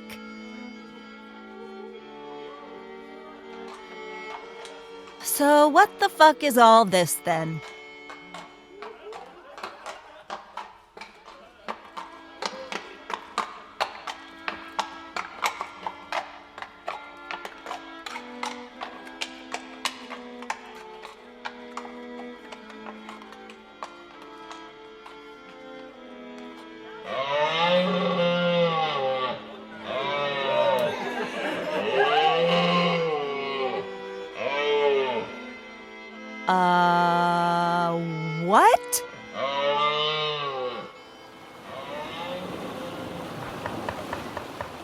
Okay, so we were screwed, right? We found out that we were going to be trapped on this planet forever with this fucking space god while he tortures an entire galaxy. Do you have anything like limes on this planet? Perhaps those there? Okay, so we knew that these time weapons they were using didn't work quite right on the diner. They didn't send us to a random place in space and time. They sent us to a place that we had to have some connection to. Oh, that's great. Smell. Smells lovely. And then I remembered that we had these. What is that? They mimic the signal of the diner. So I was like, if we're wearing these, does that mean the same thing happens to us? Leif said, I don't know. And Ava said, yes, which usually means yes. So we all wore the pagers and Leif shot all of us. He shot you? Yes. And then I woke up here. Amazing. It is. I don't understand. Because I know you. It had to send me somewhere that I was connected to. I see. Do you? Not really. Well, don't worry about it. I'm here, and that's great. It is. But it's terrible. Is it? Yes, because I didn't really think through this part of the plan. Which part of the plan is this? I have to get back to the diner. I see. I have no idea how to do that. Nor do I. Exactly. I usually have Leif and Ava to figure this out. You need help? I do. Well, if I can tear you away from the kitchen for a moment, there is something I'd like to show you. What is it? Come with me. When the Earthlings were first brought to this planet, we had to be put into quarantine for some time. There was not much to do but browse their digital archives, and in an idle moment, I looked you up. Did you seriously Facebook stalk me from the future? I have no idea what that means. You were looking around for me? Well, perhaps I was a bit forlorn after our last encounter. Okay, I need you to not be charming yet. I'm trying to concentrate. Very well. In my investigation, I discovered this. That's a statue of me. 'Tis. Why is there a statue of me? This is in the Heroes' Pavilion in their capital city here on Siouxsie. You're very important to them here. You were, according to them, the spark that lit the flames of rebellion. I was? Yes. Wow. So, when I discovered you asleep on my beach, I thought I should give them a ring. Give who a ring? Not sure who I spoke with now that you mention it. The powers that be. What did they say? They're sending a representative from the planetary government. Here? Yes. That's great! I believe it is. Okay, they can probably help me, right? More so than the last Scotsman in the universe, yes. Okay, so I just wait here and they show up? Apparently. Okay, I'm so amped right now. Emotions are running high, yes. When are they going to be here? First thing in the morning, they said. Okay, okay. Oh, okay. I really need to take it down a notch. Or two. I'm running pretty hot right now. I need to distract myself. How can I distract myself? Well, that depends. On what? Am I allowed to be charming yet? Yes.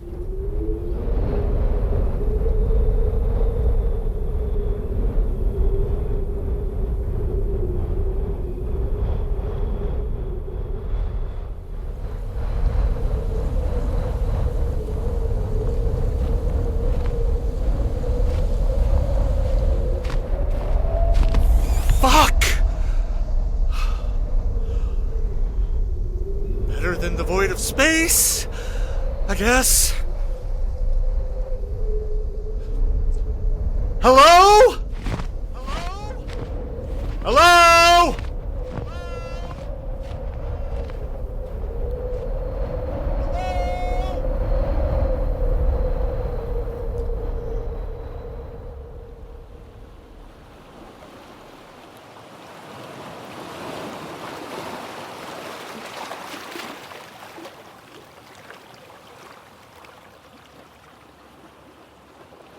Jesus, it's fucking beautiful here.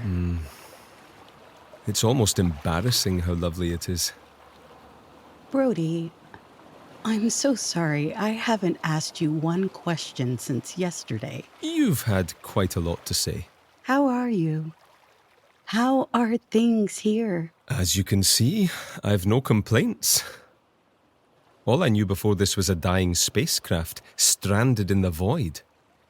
Now I've sand beneath my feet and an ocean. I must say, I'd seen pictures of the ocean, but there are some things that cannot be contained in an image. They've deposited all the earthlings here on this island. They call it Silmarush. That's their word for earth, apparently. For the moment, they treat us as wildlife. They come here to study us. I had a visit the other day from a representative of the, The Council of Language and Dialect, wanting to preserve my brogue. How are the mushrooms? Still in quarantine, sadly. Hard to find a home for many of them here. The salt water and sand is not the best of environs for fungi. Their language doesn't even have a word for mycologist. But I'll be reunited with them someday. After all, if you and I can be reunited, then anything's possible, is it not? I missed you. And I you. I should have given you a picture of me or something. Ah, Gloria. There are some things that cannot be contained in an image. Would you stop it? What did I do? Stop it. I'm afraid I can't help it. There, on the horizon. Here it comes. Wow, it looks like a bird. They seem to be incapable of making anything ugly on this planet.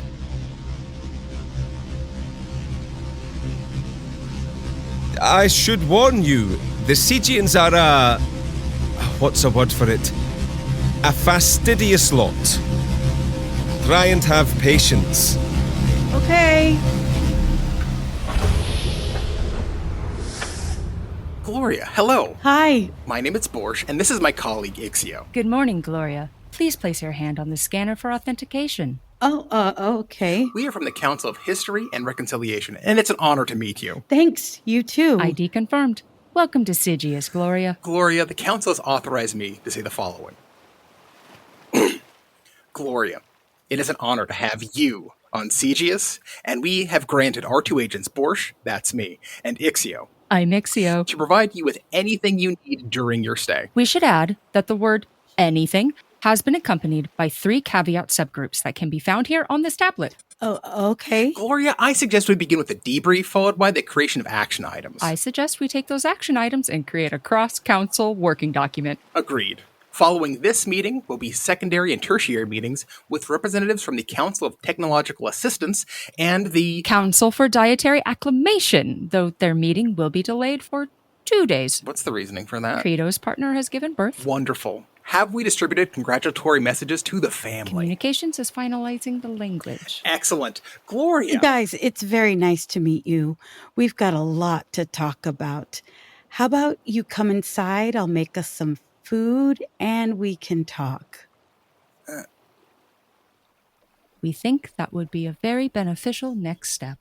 Great. Come on in. We should send a flash memo to the Council of Culinary Preservation regarding this meal. I recommend we send it with Earth metrics to preserve authenticity. Agreed.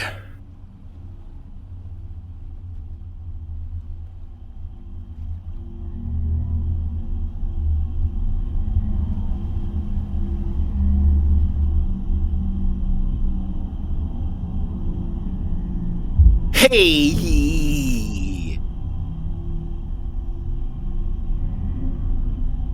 Okay.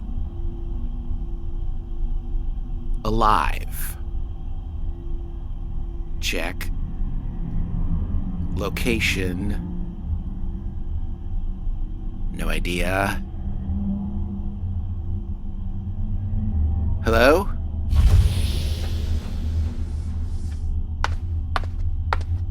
Good morning. X? Please proceed with us to Testing Center 3. Us? Please proceed with us to Testing Center 3.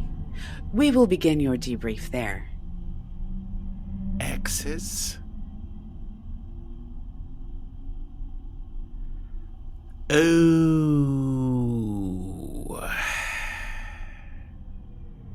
Okay. Sure. Shit. Lead the way, ladies.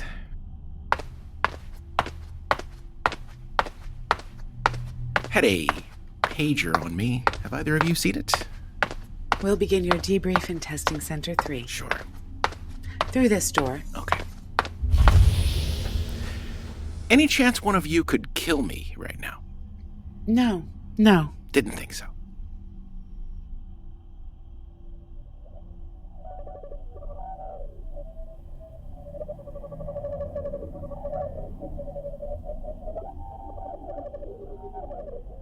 That's my pager.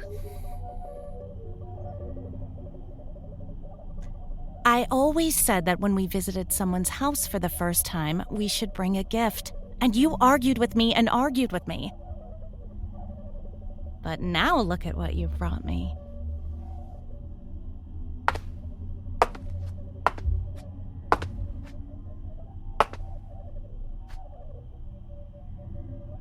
Hello, darling. Hello, honey.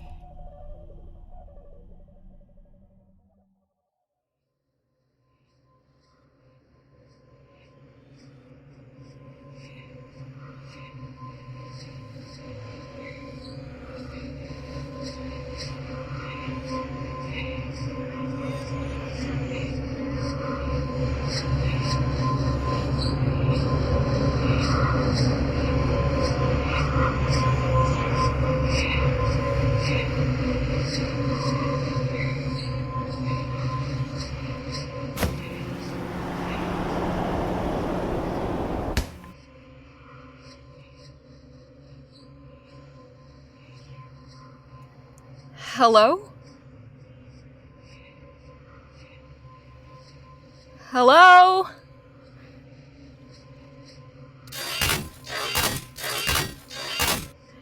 Hey, Peter. Hey, Fiona. If you're hearing this, our plan worked. We kept you hidden in the diner, and it was able to escape. You saved the day, Fiona. Now the hard part starts. We've all got some messages for you. Here's Leif. Hey, Fiona. So, quick breakdown on Peter. He's completely autonomous. He'll know when to recharge and when to do maintenance. I've programmed him with several basic commands for you. You've got sentry mode, zone defense, shadow, death blossom. Leif. Yeah, sorry. There's a full list up on the roof. Check it out. The command center is all shut down. I'm the only one who knows how to use all that stuff anyway. But even though it's all shut down, do yourself a favor and spend some time up there. You can even sleep in the hammock if you want. I've spent my life under a whole lot of stars, and I can guarantee you there's nothing more beautiful than the sky when the diner is traveling. It's different every night. No repeats. But then, sometimes you'll see a galaxy you recognize sailing by. Maybe a nebula or two. They become old friends. Oh, and under the front counter is something called a purple nullifier. Don't touch it. Here's Ava. Hi there, Fiona. Your main concern during this time will be to keep people out of my booth. I realize it looks like a mess in there, but everything is exactly where it needs to be. However, I have left you a notebook and a pencil. Because guess what, Fiona? You're a scientist now. Being a scientist isn't about going to school. In fact, some of the best ones never went to school. It's about the way you see the world. It's about curiosity and, in my case, obsession. Write down the things you see. Keep writing them down. Eventually, in all those things you observe, something immense and mysterious emerges. A similarity in all things. One great thread that you follow into the darkness. You can miss it if you're not looking close enough. You definitely don't want to miss it. Okay, here's Dummy. Okay, Fiona. Loneliness. Fiona, I don't know when we're going to be able to make it back there. Considering how that thing works, it could be a long time for us, or a short time for you, or both, or neither. You may be in for a lot of long nights alone. Try not to let it get to you. The thing is, you can be lonely in a group of people. I've done it many times. What that means is, if you can be lonely with all sorts of people around, you can also be alone without being lonely. There are all sorts of ways to do that. For me, it was ketchup bottles and napkin holders and the fucking Parmesan cheese. The work right in front of me became my friend because it was always there. The next day became my friend because it was always there. No matter what you do, just keep going. Okay, here's the Mucklewains. Well, Fiona, we were putting work towards finding you a nice little bonbon from the Bible to help you through this time, but nothing felt quite right. Yes, Fiona, sometimes it's best to set aside the books and speak from one soul to another. And what we'll say to you on this, the first day of your new life, is do not forget the mission. And what is that mission, you might ask? Nothing too trying. No journeys up the mountain or down into the deeps. It's simply to reach out to another. All sorts of people will be walking in that door of yours, and their needs will range from the simple to the absurd. And there you shall be. And you'll look this way and that for the one who's set to handle this mission. But on your left or your right will be no one. It will just be little old you. And there will always be that moment where you say to yourself, "God darn, this is up to me." And it's a sobering moment. That moment when the heavens points its finger to you. It ain't a duty you signed up for or would wish on another. But there it sits, in your lap, waiting for you to do something about it. It's a sacred duty. Sometimes a burden. But the task of connecting with another and letting their life into yours now sits with you. You must try not to shirk that duty, Fiona. And more importantly, see that duty as a privilege. May the Lord bless you and keep you, Fiona. And may our prayers for your fortitude find you somewhere out in the beyond. Okay, Fiona, this is it. What advice do I have? I don't know how good of a cook you are, but you're about to become a better one, unless you're like Caspar. Hey. Remember that walk-in where I kept you captive for a while? Well, you're going to learn a lot in that walk-in. See, when I started walking in there, the things I found in there started to change. Like it knew me. All the ingredients I knew how to use were suddenly there. It was giving me everything I knew how to use. I'll give you an example. Caspar, what did the walk-in give you? Me? White bread and, ham. Mayonnaise. Lots of mayonnaise. You get it. The other thing it does, though, it shows you where you've been. You'll see an ingredient and you'll think, oh yeah, I know how to make that. And you'll remember why you know it and who taught you to make it. It'll show you your life if you let it. I'm sorry about this, Fiona. I bet you were wanting a bigger victory than this.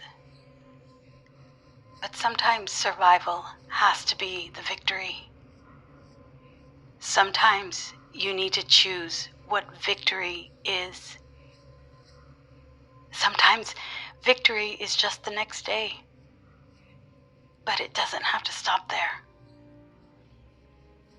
First, little victories, then bigger ones, and bigger ones, until one day, with all those little victories behind you, you'll look around and see that the fighting is finally done.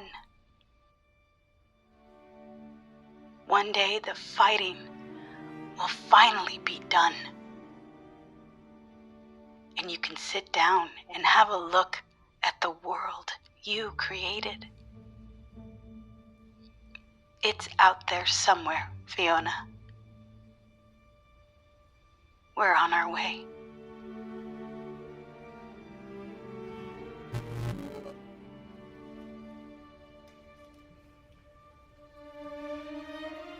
Okay, Peter. Let's start the shift.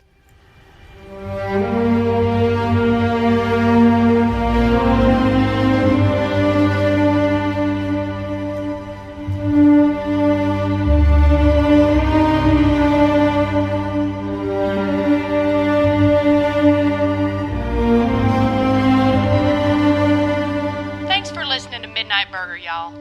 Be sure and tune in this time next month for more adventures in the vastness. And if time and tide roil you too harshly, or diurnal courses leave you with no safe havens, just remember, we're out there, somewhere, looking for you. We open at 6. Thank you so much for listening to Season 4 of Midnight Burger. We're going to take a little break now because, damn, we almost caught fire this time. Don't worry, though. We'll be back later this year. We're going to head over to the subscriber feeds for a while, do some shift notes where we talk about the season we just made. We're going to take everybody to audio drama school and teach everyone how to do what we do. And then, God willing and the creek don't rise, maybe a live event or two. Hell, we might even put out a comic book. But we'll have a lot more on that much later. For now, we just want to say thank you so much for listening. Making this show has been the adventure of a lifetime. And we're so glad that all of you have been here for it. So let's hear from them one more time in Season 4. The few, the proud, Bert's Army. Our Monte Cristo level and above supporters. Wilson, Billy, Bert, Bethany, Second Bethany, Society of Bethanies, Bethany Power, Lady Bethany, a.k.a. Mrs. Turkey Spit, Byro the motherfucking dragon with his horde of Bethanies, a non-binary thylacine named Bethany, 3 geese in a trench coat, all named Bethany, definitely not causing mischief in the ongoing Bethany War. Gathering of Bethanies drink from the waterhole. Bethany rides the big moose into battle. Bethany 2, Electric Boogaloo. Bailey Bethany Burr. Alexandre Leroc has brought La Guillotine to assist the Bethanies in their survival war. Vive la Révolution! Corvina the only real Bethany. Anomalous Bethany. Oopschnart the probability demolition expert will now perform his new spoken word jazz opera, a baffling biography on the brilliant battles of bold and belligerent Bethanies. Two Polar Cat has received word of a Bethany war and would like to offer the aid of the Space Cat Army. Green Mountain Hermit wants that NB Bethany stew recipe. The shape-shifting sad girl says, Bethany, you've done it again. Dances with the Bethanies, or Bethanies with burritos if you prefer. Bethanies battled boldly, breaching barriers between bizarre biomes, birthing bloodshed beyond belief, buckshot drakes, true foes. Cowboy and Sasquatch hunts Bethanies. My hot wife Bethany calls this show Space Burger all the time. Coco Yumi doesn't know why the Bethanies started the war, but asks if anyone needs a drink or a snack. Oh Bethany, where art thou? Reese Pontiff can fit infinity TARDISes inside her Bethanies. Eris, goddess of Bethanies.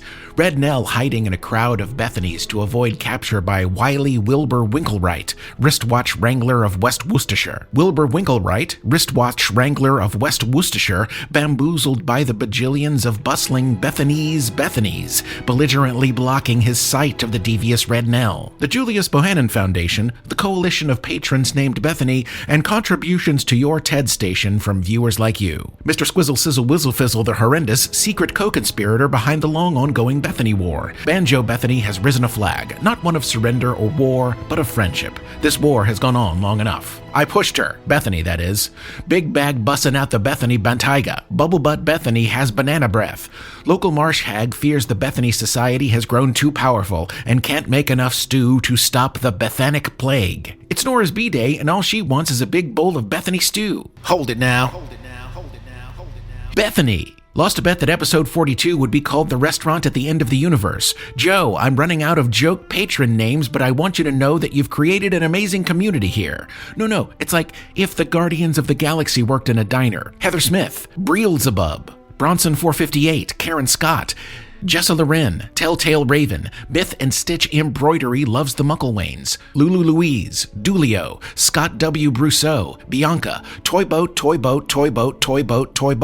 Bert Ruba, Jeffrey George, Exquisite Whimsy, Don't Tariff Me, Bro, Oopsie, Elab, The Wizard Mooses, Grimlore, Jenny Waboom, Aberley Orr, M. Horowitz, Isle of Refuge, Cappy, Tyler Edwards, Llama Fresh, Jer the Benevolent Destroyer and Jenny the Cryptid Paladin, Valtiel Heller, Revan the Redbeard Wizard, Bert and the Funky Bunch, Corora the 12th, A Bug on a Popsicle, Shh.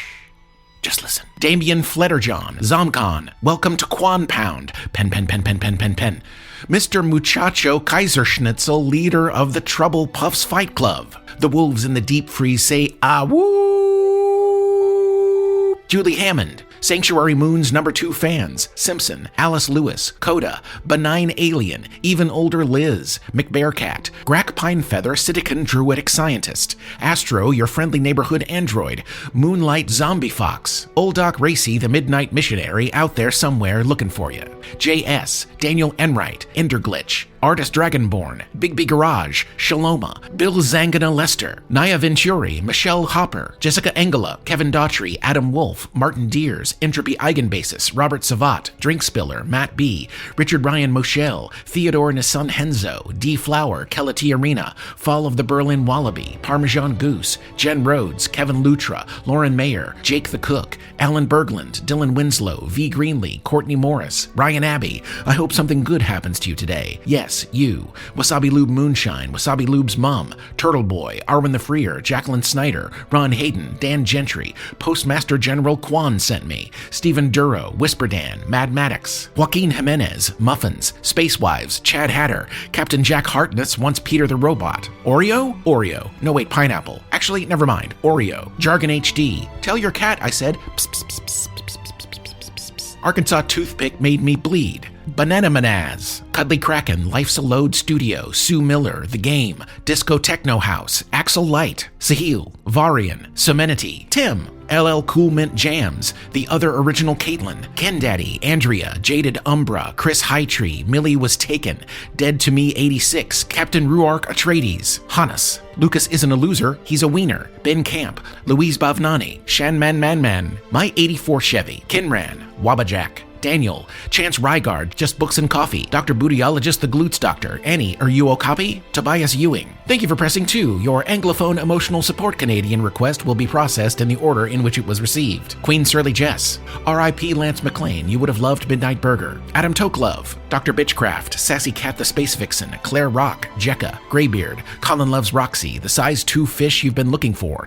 Iokai, Natasha without Boris, Mina is the wisest of all wolves, Lafayette Lasagna Lovers 1, The Main Immortal, Cheel Neal, Sin City Scuba Steve, Pollywog, Jinx the Judgmental but well-meaning Cat, Michaela White, Elena Pickle, Professor Thaddeus Snookums VIII, Mr. Grin, Glenn Petrosky, True Trans Traveler. This moment of silence so Joe can catch his breath is brought to you by Rick Tyler.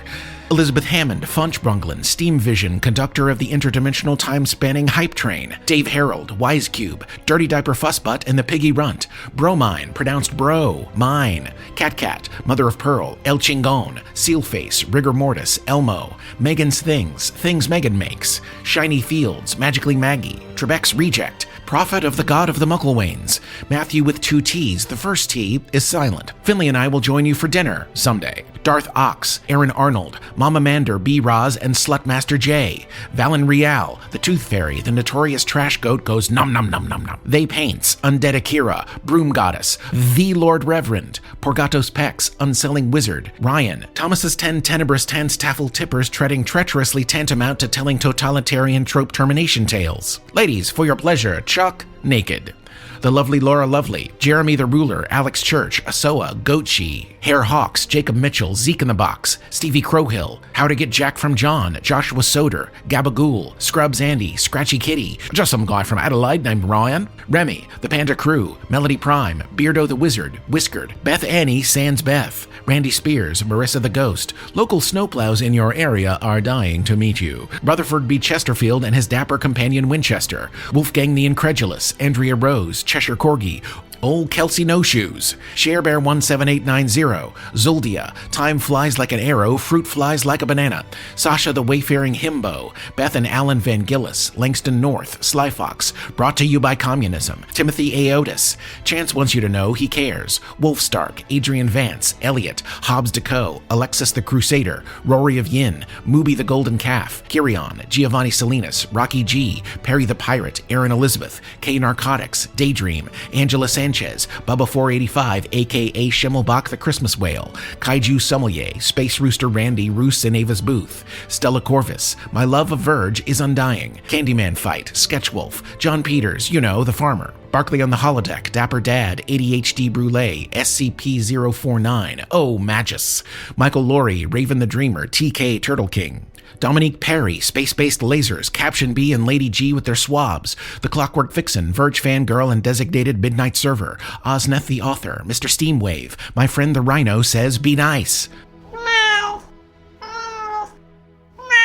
Jupiter Defense Squad, Timmy Tim Tim, aka 2 Inches Proud, Elizabeth T, Gus, Kyler Wren, Hugamuffin, Bigfoot of Doom, DL, Annie Atkins, Crandyman, Garreau, Nick Gomez, Coldblood, Our Cat Said to Tell You, Meow, Brian, Ed, and Kev Del Casa Bro, Bag of Oats, Benjamin Ortiz, Mr. Frog President, Pop Rock Quicksand, Call Me My Love Again, Abanasso, Mr. Rage, Ada, Spooky Spader Storytime, Andy, I slit a sheet, I slit, upon a slitted sheet I sit, Lizarus, the McJimmies from your local dimension, Xavier Killingsworth, Reformed Colonel Reb, Ghoster Elegamo, Aaron Star, Claude DeClaws, Chis Alfridge the Bullheaded Professor, Chris Jonda, Ed Boy, Ryan Finelli, Jonathan K,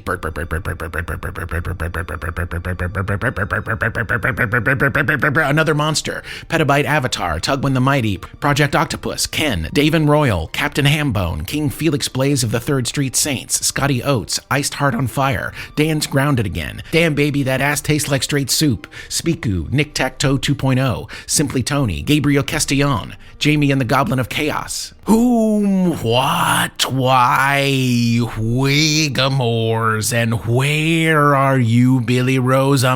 Gloria would be disappointed in the way you say Gallo because it's like Pico de Gallo, but actually it's Nico de Gallo goes great. A dubious raptor, a drum major and a trapeze artist walk into Connie's bar. Retorted, God is love, love is king, Cash Green. Sir Party Animal, Uloy Jackal, Cat with a K, Miss Shan Frizzle, Stompenstein El Mustachio, Lucifer Hezekiah, La Chihuahua Brava, CC Carousel, Korth the Destroyer, Honest Puck, Casper's Mom's a MILF, Scout and Foxglove says the floor is lava, Kurdomsky, Craig Armstrong, Dulcet de Leche, Zachary Langrer, Get Out of My Booth, Bug, Sad Angry Crabman, Chuck McFinley, Hazel Hayes, Velocity Girl 42, Little Dragon and a Cauldron of Bats, Ben Carlisle, Larry Fisherman, Anna Kearney, Crashly Strange Lilia, The Four Schnauzers of the Apocalypse, Starblaze Burnbright, Imzuki Yoki, Red Mafia Panda, Jean-Luc Gabot, Lonely Isle, Chris Hinkle, Pikeman Stover, Fawn Della Stover, Pikeman Stover's wife, Cernoculus the Space Knight, Skrizzles, Thwap,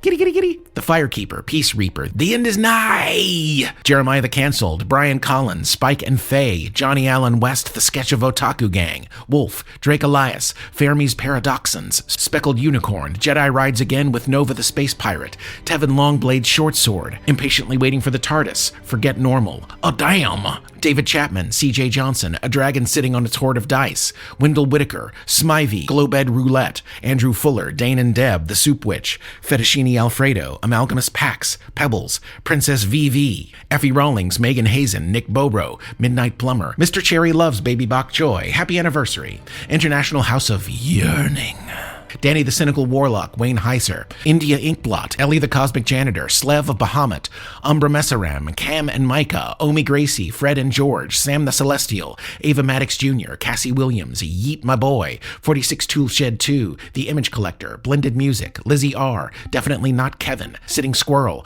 Patricia E. Melt wishes everyone a less traumatic than expected 2025, Red the Gray, I needed someone to make the TARDIS reference, Couch Potato Alex, Gregory the God of Chaos sitting down to tea with the other beings of chaos, Neverchild, Athanasios Nasir Shaukat, Kiboko, Lil Kev, Kozamine, Jonathan Burton, Mr. Man and Lady, Joey B, DJK, Mixed Taryn Van Edinger, Sandalwood Mountain, Whimsical Fuckery. From your point of observation, Warranty Lady both has and has not had a successful bottom surgery. Thanks, Schrodinger. Patricia the Time Lord, Mango Connoisseur, Owen Sacido, Glory Cole, Janelle Meownay's Cat Butler, The Gentleman, Oshin Liu, Alex Berry, Eden de Poussey, Andrew Oakden, I only listen for the names at the end, Avalon, Asymmetrical Exile, Magpie Cat says everything's a bag of holding if you know how to pack, Eliza Travels the Universe, Mike Anzavino, Lindsay Bowen, the goddamn podcast lawyer, Alex Spence, Galaxy Britches, Angry Ron, Durka Dub, Gloria's ex-girlfriend, Kelly Clickspring, The Wild Thistle, I Hate S'mores, Jay Harlow, 3-time Mungo Rodeo champion,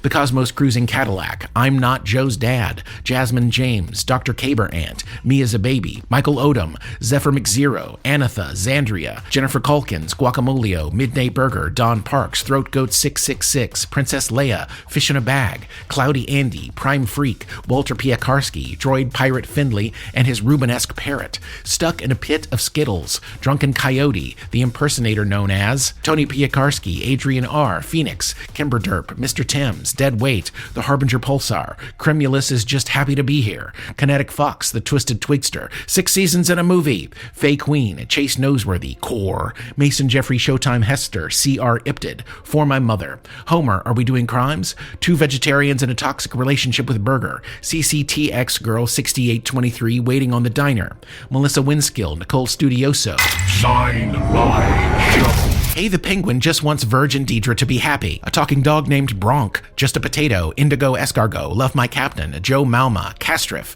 Ames Affection for Internet Protection. Retro MG. The Cowboy. Abby Kramer. Ring, ring, ring, ring, ring, ring, ring. Lana Banana Phone. Uhtred and Rose's Viking Void Vittles. Not Sure What I'm Doing. River Brown. Senior Deuce. Scullacy. Warped Rider. Tim Nacy. Ruben Clamzo. Scrambled Eggs. Morgan Brockman. Sylvie. Charlotte Tobiah. Glennis Thompson. Dustin Watson, Betty White 813, Good Grief People I Need to Breathe, Starscribe, Lucian Thunderstruck. Oh, my mama.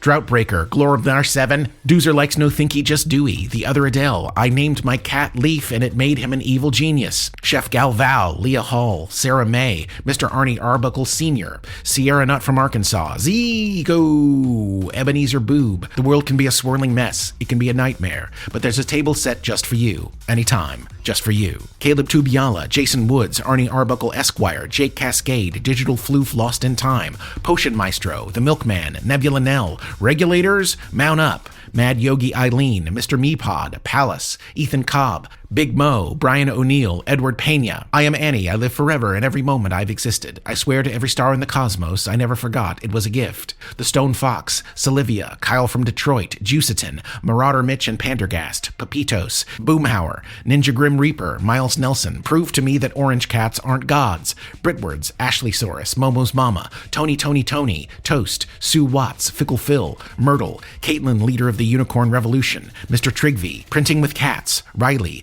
Khaleesi Del Mar, Dixie Dinah, Amanda Noscarella, Jose Zatino, Sonny Stagg, a representative of the Pill Owls, Silas Vex, Sarah Jack Sparrow, Space Pony, Revibe, Debbie E., Emma, Mr. and Mrs. Owo, Dusty Ventures, Ronnie Porter, Eagle Rock Lobster, Mary Like the Virgin, Rosetta. The Phoenix Bird has brought Gabby Painter a kaleidoscope of mystic art. Wandering Wenjo, Painted Oni, Qdell, Pharrell, Betty Hayes and the B-Team, Emily with 2 E's, Drowsy Rousey, Spaceman Nathan, Ramses Niblick III, Kerplunk, Whoops, Where's My Thribble, Mad Goat, Jackie Wavelet, Issa the Strega, D. Greitzler, A Gremlin with the Munchies, My Time Has Come, Michelle Scaracchio, Genuine Jacob, Andy's Brain is Weird, Space Rooster Randy Doing Crimes, Leopard Donut, Mellow Nuggets, Keychain Crap, Matt Sharkman, Stilo, Arcadia, Bumbling Lily Bee, Scipio Duda, Buffy's Daughters, Emmerich, Bouffardi's Nuts, Panda, Curtis Lelig, Tristan Stoles, Shadow Rapture, Hank the Wonder Llama, Russell, Zephyrus Wind, Just a Regular Fox, Jeremy Ibsen, What the Hell, Cineplex, and all the black people in North Carolina. Just Rachel, Danger Girl, Atlas Bear, Tora Smash, the podcast for nerdy Jews, Axel, Patty the Ginger, Ava Cigarette Ash, Tim Lynch, Boysenberry, aka The Boys, A. Zeus, Anaphylaxis, Jack's Nightmare, Scav with Comtax, Kennan's Girlfriend Brooke,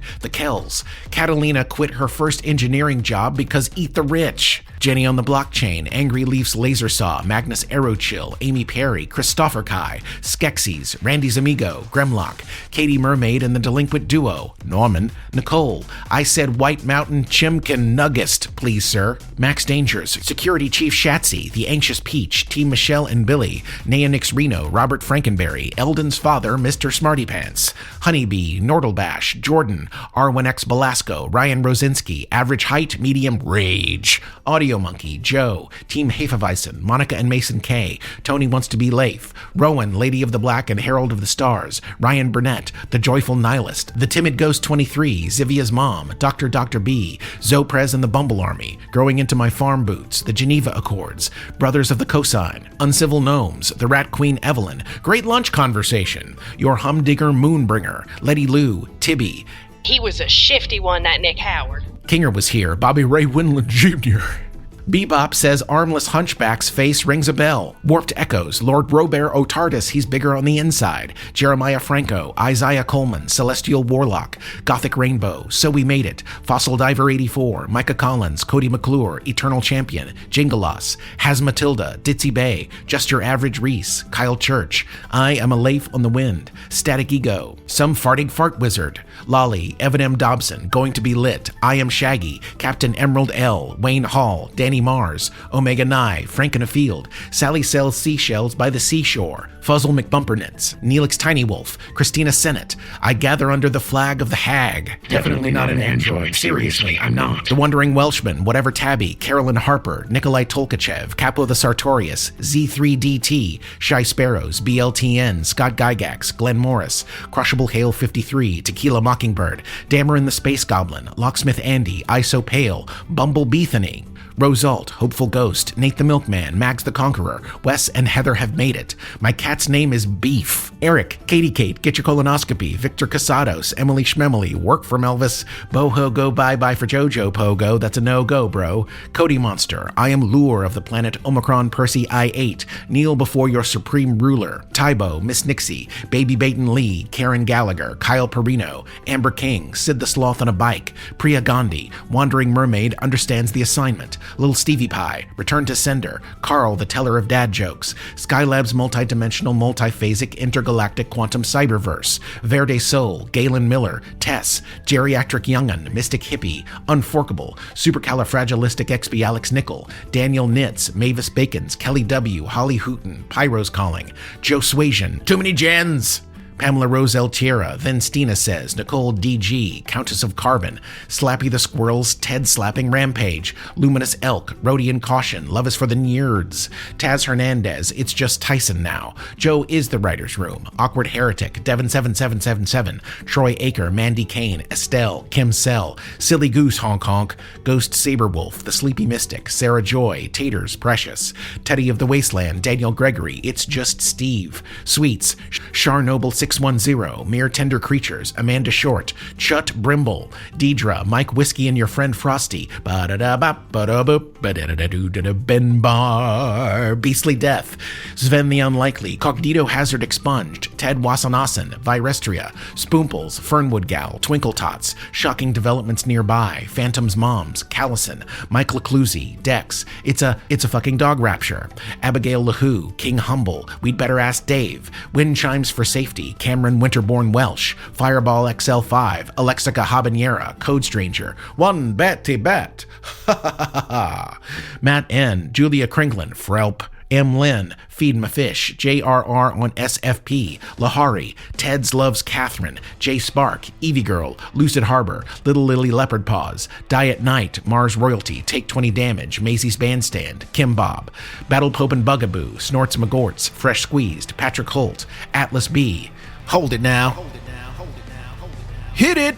Oh no, you actually hit it. You've incurred the wrath of the Society of Bethanies. Bradley Ashby, Peter, Megan Okio, William Dyer, Vicky Abear, Brad Manier, Jane, Hannah Dale, Phantom Zone, Stabby Cacti, Crystal Delightful, Gruntled, Killshot Betty and her Steel-Eyed Bow, Turtles All the Way Down, Jackie Lowy, The Little Pigeon, Quintin Elizabeth Jones, Crazed Bear, Evinala, Dr. Lattice Trash Angel hits it and coughs up a lung. Oh no, the asthma. Noble Barrel, yes, my brain is weird, thank you.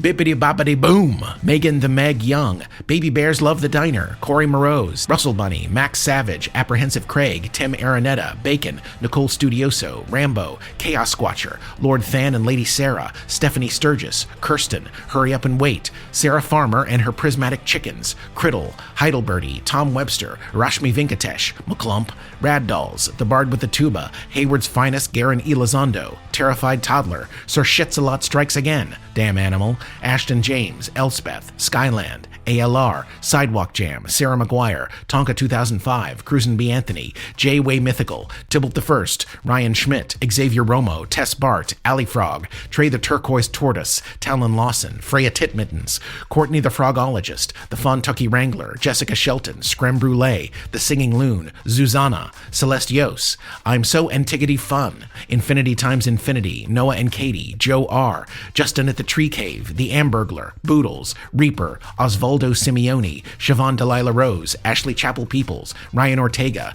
Zehoni Vida, Barbarian Bloodbath, The Defenestration of Teds, Corrine Sabrantha, Beatrice Bodacious, Kyle of Light, Rubius Fuzzlebutt, K. Mac, The Something Something Detective Agency, Hayabuda, Eli the Electrician, TNB Lemmy, Charmé, The Wondrous Methazophon, Perstephanon, Hashtag Nissan Acura, Finnegan Robert, Flat Doug, Trinket Coralie, Deary Darling, Bookshift Managed, Ambient Drifting Man 80, Cody Chisholm, Chris Hancock, Nicole 23, Gracefully Impaired, Tired Pirate Muffin, Jay Snooston, Laura, Roman Ronan, John Pruitt, Camel Pope, Inschuligan, Cryptesia, Rebecca Trossel, Mitzi Lou, Kelsey Home, Casper's #1 fan, Amanda Marie Catherine, Damien the Goddamn Time Lawyer, Deli Cruz, It's Okay Now, Joe Fisher, Matt Mosby, Saint Fu, Harry Fishnuts, Joshua Cody, Astronoweed, Starlight, Berserking Off, David Pierini, Techno Ranger Rick, Joe's Wheeze Laugh. Mossy would come up with a cool name, but sadly she's just Mossy.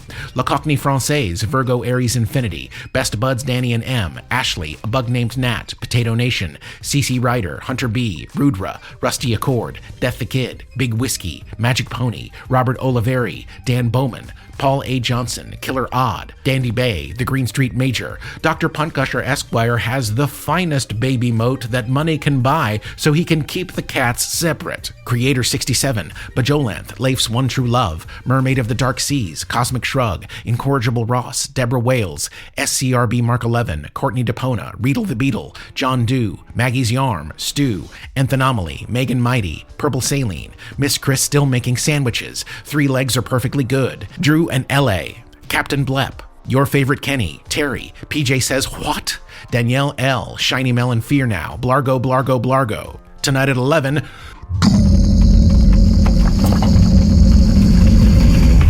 Ilate Raoul, Hicks Bezzy Mates, Zealous Pragma, Tuba Rick, Princess Donut the Queen Anne Chonk, It's Just Blake. Alice Malice asks, how many chains could 2 chains chain if 2 chains could chain chains? Sir Cat Dad, Kelly Jane Danke, Aaron the Optimist, Thomas Stolen, aka Caspar from Another Universe, Shadni Ashra, Lucrezia, Andrew Barner, Tamara Oliver, The Real Dirt Fairy, Marissa, Broccowini, Ava, no, not that Ava, the one with an... Grim. Zaki Nat, Underwater Corvid, Spizzerinctum, Michael Christian, Ransom, Rune My Salil, Late Indeed Again, Theron Pyralis, Om Vega, Aaron Mitchell, Lady Keanu Myson, Fiona Malicy, Onyx Rose, Jackie Wavelet, JR the Hiker Bear, Velocicate, Al Cave, Krusty McBeardface, Tracy, Malaran, Brian Barletta, Sweet Michelle, Kara, Call Me Zen, Colibri, Mel Momberg, Rogue, Lisa Geisler, India Holbert, The Esteemed Throat Goat, Fred Fredberger, What the Chuck, Sono Nasuno, Ben and Jessica, Nea DeRusso, Peachy Zatuichi, Justine Burbank, Ingy the Kraken, Azula the Brave, and their ever-faithful Squire Grabthar, Dalek Steve, Dancing Dog Dreams, and existentially Exhausted Bean. I love how much laughing happens when I leave. That's always encouraging. Just keeping the ball in the air, baby. And, you know, we're going to have Brodie in a bit of season 5 as well. So hopefully we can, nice. we can work it out. Brown Make this. Yeah. I'll make Gloria sure and likes wash that. I'll make sure and wash my blankets before that. Oh, yeah. Wash them blanket. Mayonnaise. Lots of mayonnaise.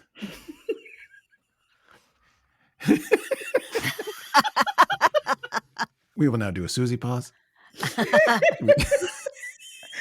just can see all the mayonnaise. Just mayonnaise. Just a wall of Hellmans. A wall No of mustard in Hellmans. sight. The Great Wall of Hellmans. Just looks like that upper shelf at Jimmy John's. Like,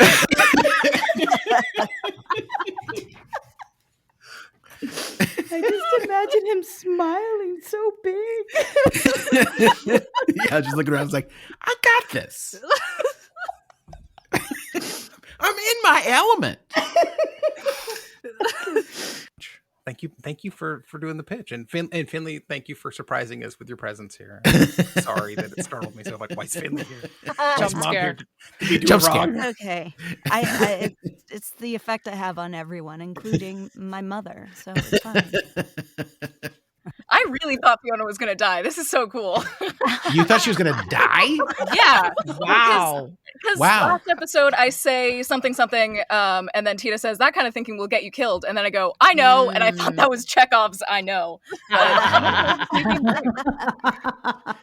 No, that was just mine. Yeah. So none of you guys ever ask what's going to happen to you. Huh? I'm a little afraid to. I know. Because I feel like, I don't know, I feel like Libuza is somewhat of a tragic character, and I feel like she's heading towards some sort of tragic end, but I don't know if I want to know. I feel like everybody's always treating me like I'm George R.R. Martin. Wow. Just like, Wow. Justice for Betty. Who Look is what dying? you're doing. Tell Betty in Malu. Like, Malu.